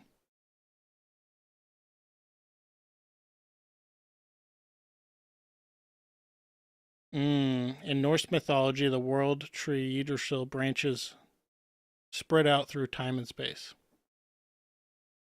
Yeah. I've been wondering the possibility. Well, now I feel quite certain of it, that there's just like, like we call it the first world, the second world, the third world. Like, how many of those are like just like kind of like a clean slate of the same world? Or are they like completely different worlds within or on top of other worlds, right? There's actually a chapter recently in Elbaf where um, the Straw Hats get caught by Road, new warrior Elbaf giant pirate navigator who's pretending to be the sun god. And they have him in this, and they have the Straw Hats in this fake little world. And in this fake little world, Luffy has to break down the walls to bust out of it. And he says, like, now I'm free. And everybody in that chapter was like, oh, that was weird. And when I read that, I was like, this is like kind of low key crazy. Like, I feel like Oda is um, very likely drawing a parallel between between the true nature of the world that we've seen in most of One Piece and in this kind of fake world that we saw Luffy just bust down right there. Um, and then the question too that would come up, like, the sun returns, meaning the sun has been gone. The sun returns because it's been gone since the end of the first world. Like, what the fuck is the sun in the world that we've been watching in One Piece? It's got to be like a fake. Is it a reflection of the real sun or something, right? Oof, tough to know. Tough to know, but it's definitely very interesting.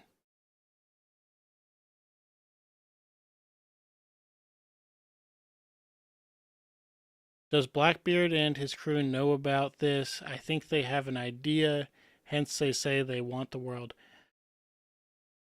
I mean, I don't necessarily know if they've seen this this mural, but I think they know quite a bit. I think they know quite a bit. Blackbeard himself, especially, I'd say like Blackbeard and Van Augur seem like they are well-read individuals. Let's put it that way. Especially Blackbeard. I think Blackbeard. Um, well, I think in SBS, this is not like great evidence. You know what I mean? But it is interesting. In SBS, Oda says that Blackbeard's kind of career would be, if he wasn't a pirate, would be an archaeologist, which puts him in line more with a Robin. So implying that Blackbeard is very interested in the history or the truth of this world, and um, has likely used the truth of this world as a component of his own dream, of his own planning um, for all his like chess moves that he's been making. And that's part of the reason why I can see Blackbeard being the person that appears over here, right? Um, yeah.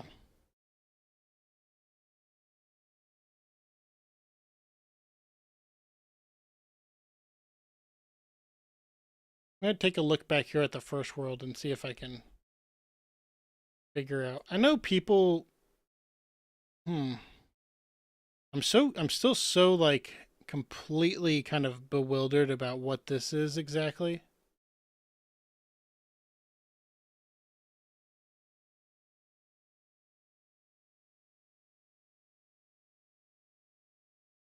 Because again, there's like oars right here implying that this is like a boat of some kind or something. There's a chance that something like this could be Pluton. Not crazy good evidence, in my opinion.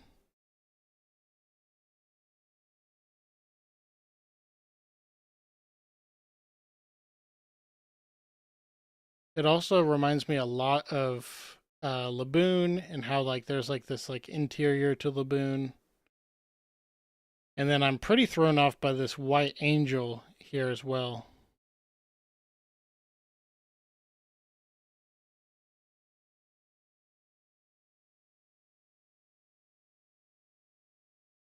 The Earth God. Hmm.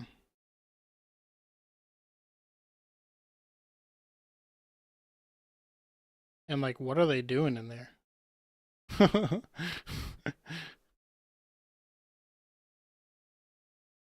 Oh yeah, Blackbeard's definitely playing 3D chess. He doesn't know everything though. I think it's safe to say that Blackbeard doesn't know everything, but he knows a lot more than most people. That is for sure.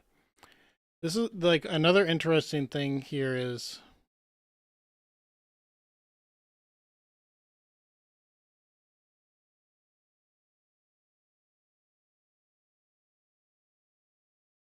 these halos over everybody's head, right?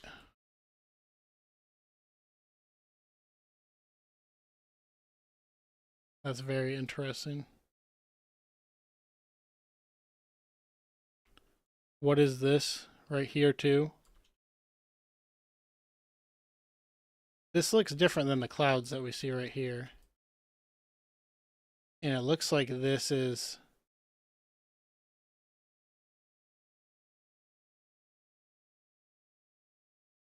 hmm,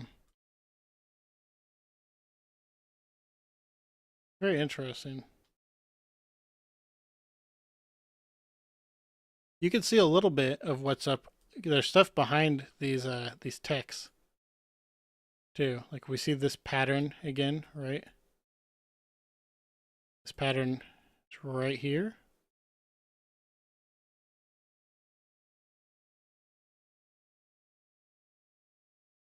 This also looks like they're all kind of like underground, right? These are roots up here. So is the final battle going to happen?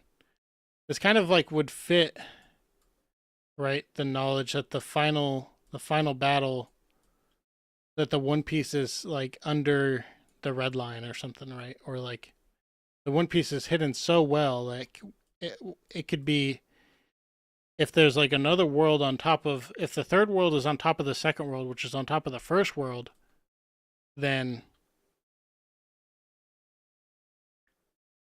like it would make sense that the Forbidden Sun is down here under here and has something to do with this tree.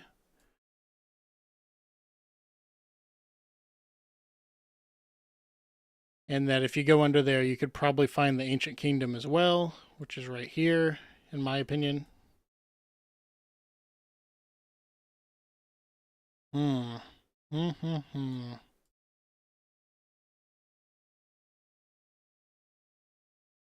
Very interesting. Mink. Didn't label that before, but that's a mink. Yeah, that's a mink. Tontada, Sea King.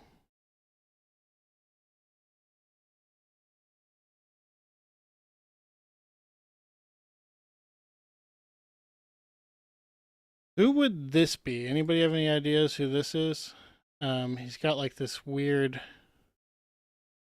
ring around him, I would say. One person. Doesn't necessarily mean it's really only one person. And then we got this one right here. Hmm.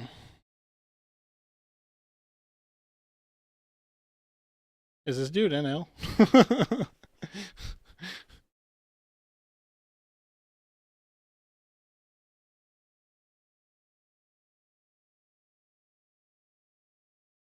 Who's this? Who's this?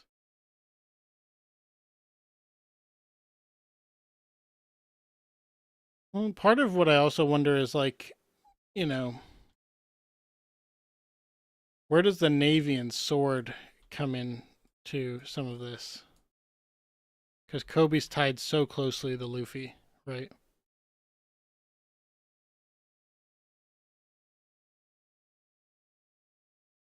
Long arm tribe. That's interesting. I mean, I think it's going in like more of the right direction because I'm literally nowhere.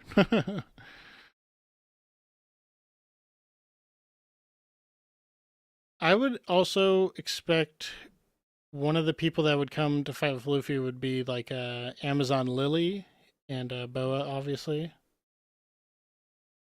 Hmm.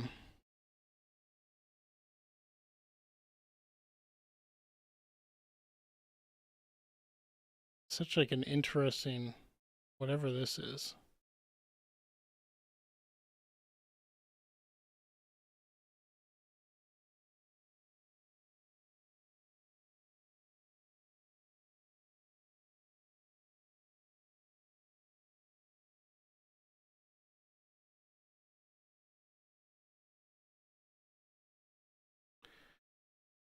Hmm. Well, I just picked up a picture of NL, and I'm gonna keep it real. That kind of looks like NL. Like he's got, if he's like leaning forward here. So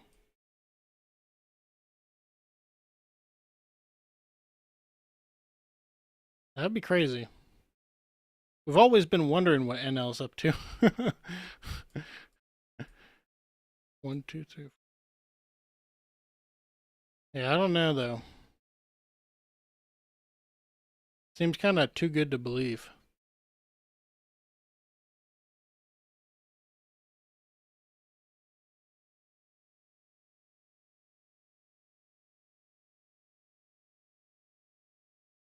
Oh, I haven't even really paid attention to this. If you look at the sales, so you got this is Vivi right here. You got a sun. Let's look at these real quick. And then you got horizontal stripes. Mm, mm, mm, mm. Alternating lighter to dark.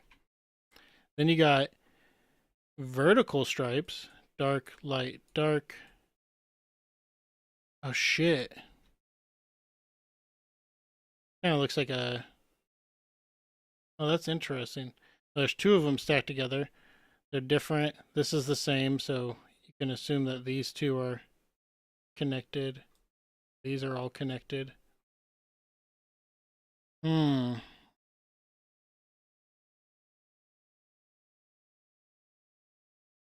That's very interesting.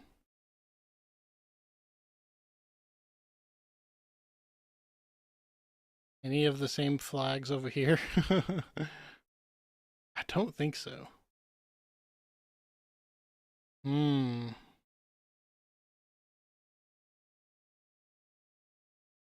Yeah, that's interesting. Boy. Boy, boy, boy.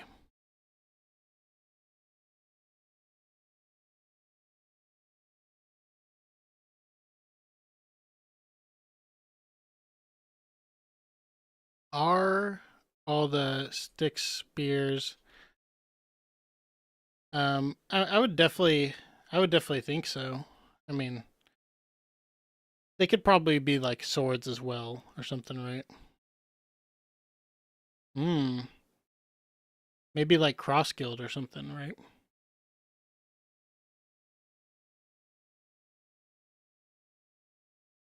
That's an interesting possibility. Cross guild, like and you know, like there's been like I said earlier with like the like this doesn't really look like Luffy exactly because Luffy doesn't use a shield. Luffy doesn't have dark skin. So like maybe the individual like what the weapons look like when they look kind of plain like this aren't too important, and that they should be more considered to be more important when we see like where it's clearly a katana and when it's clearly a shuriken. Um, maybe that's like an important thing to consider. Like I think Yamato uses a club or something as well. Could probably use a sword very well, but yeah, I would say that this is pretty likely to be more of like a cross guild type of thing because all these guys have the same flags.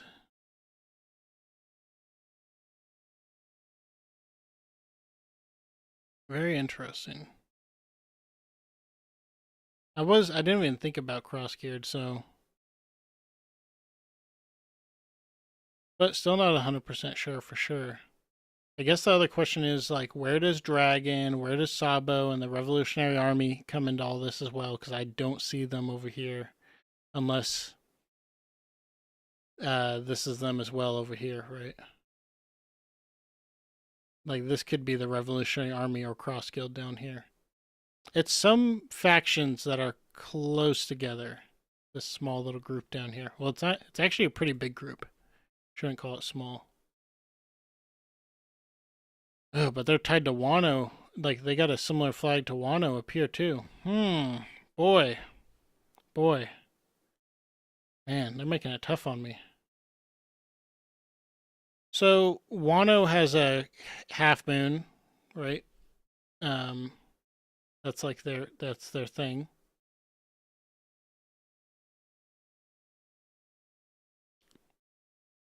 That certainly looks like a half moon to me, right here on the Wano flag.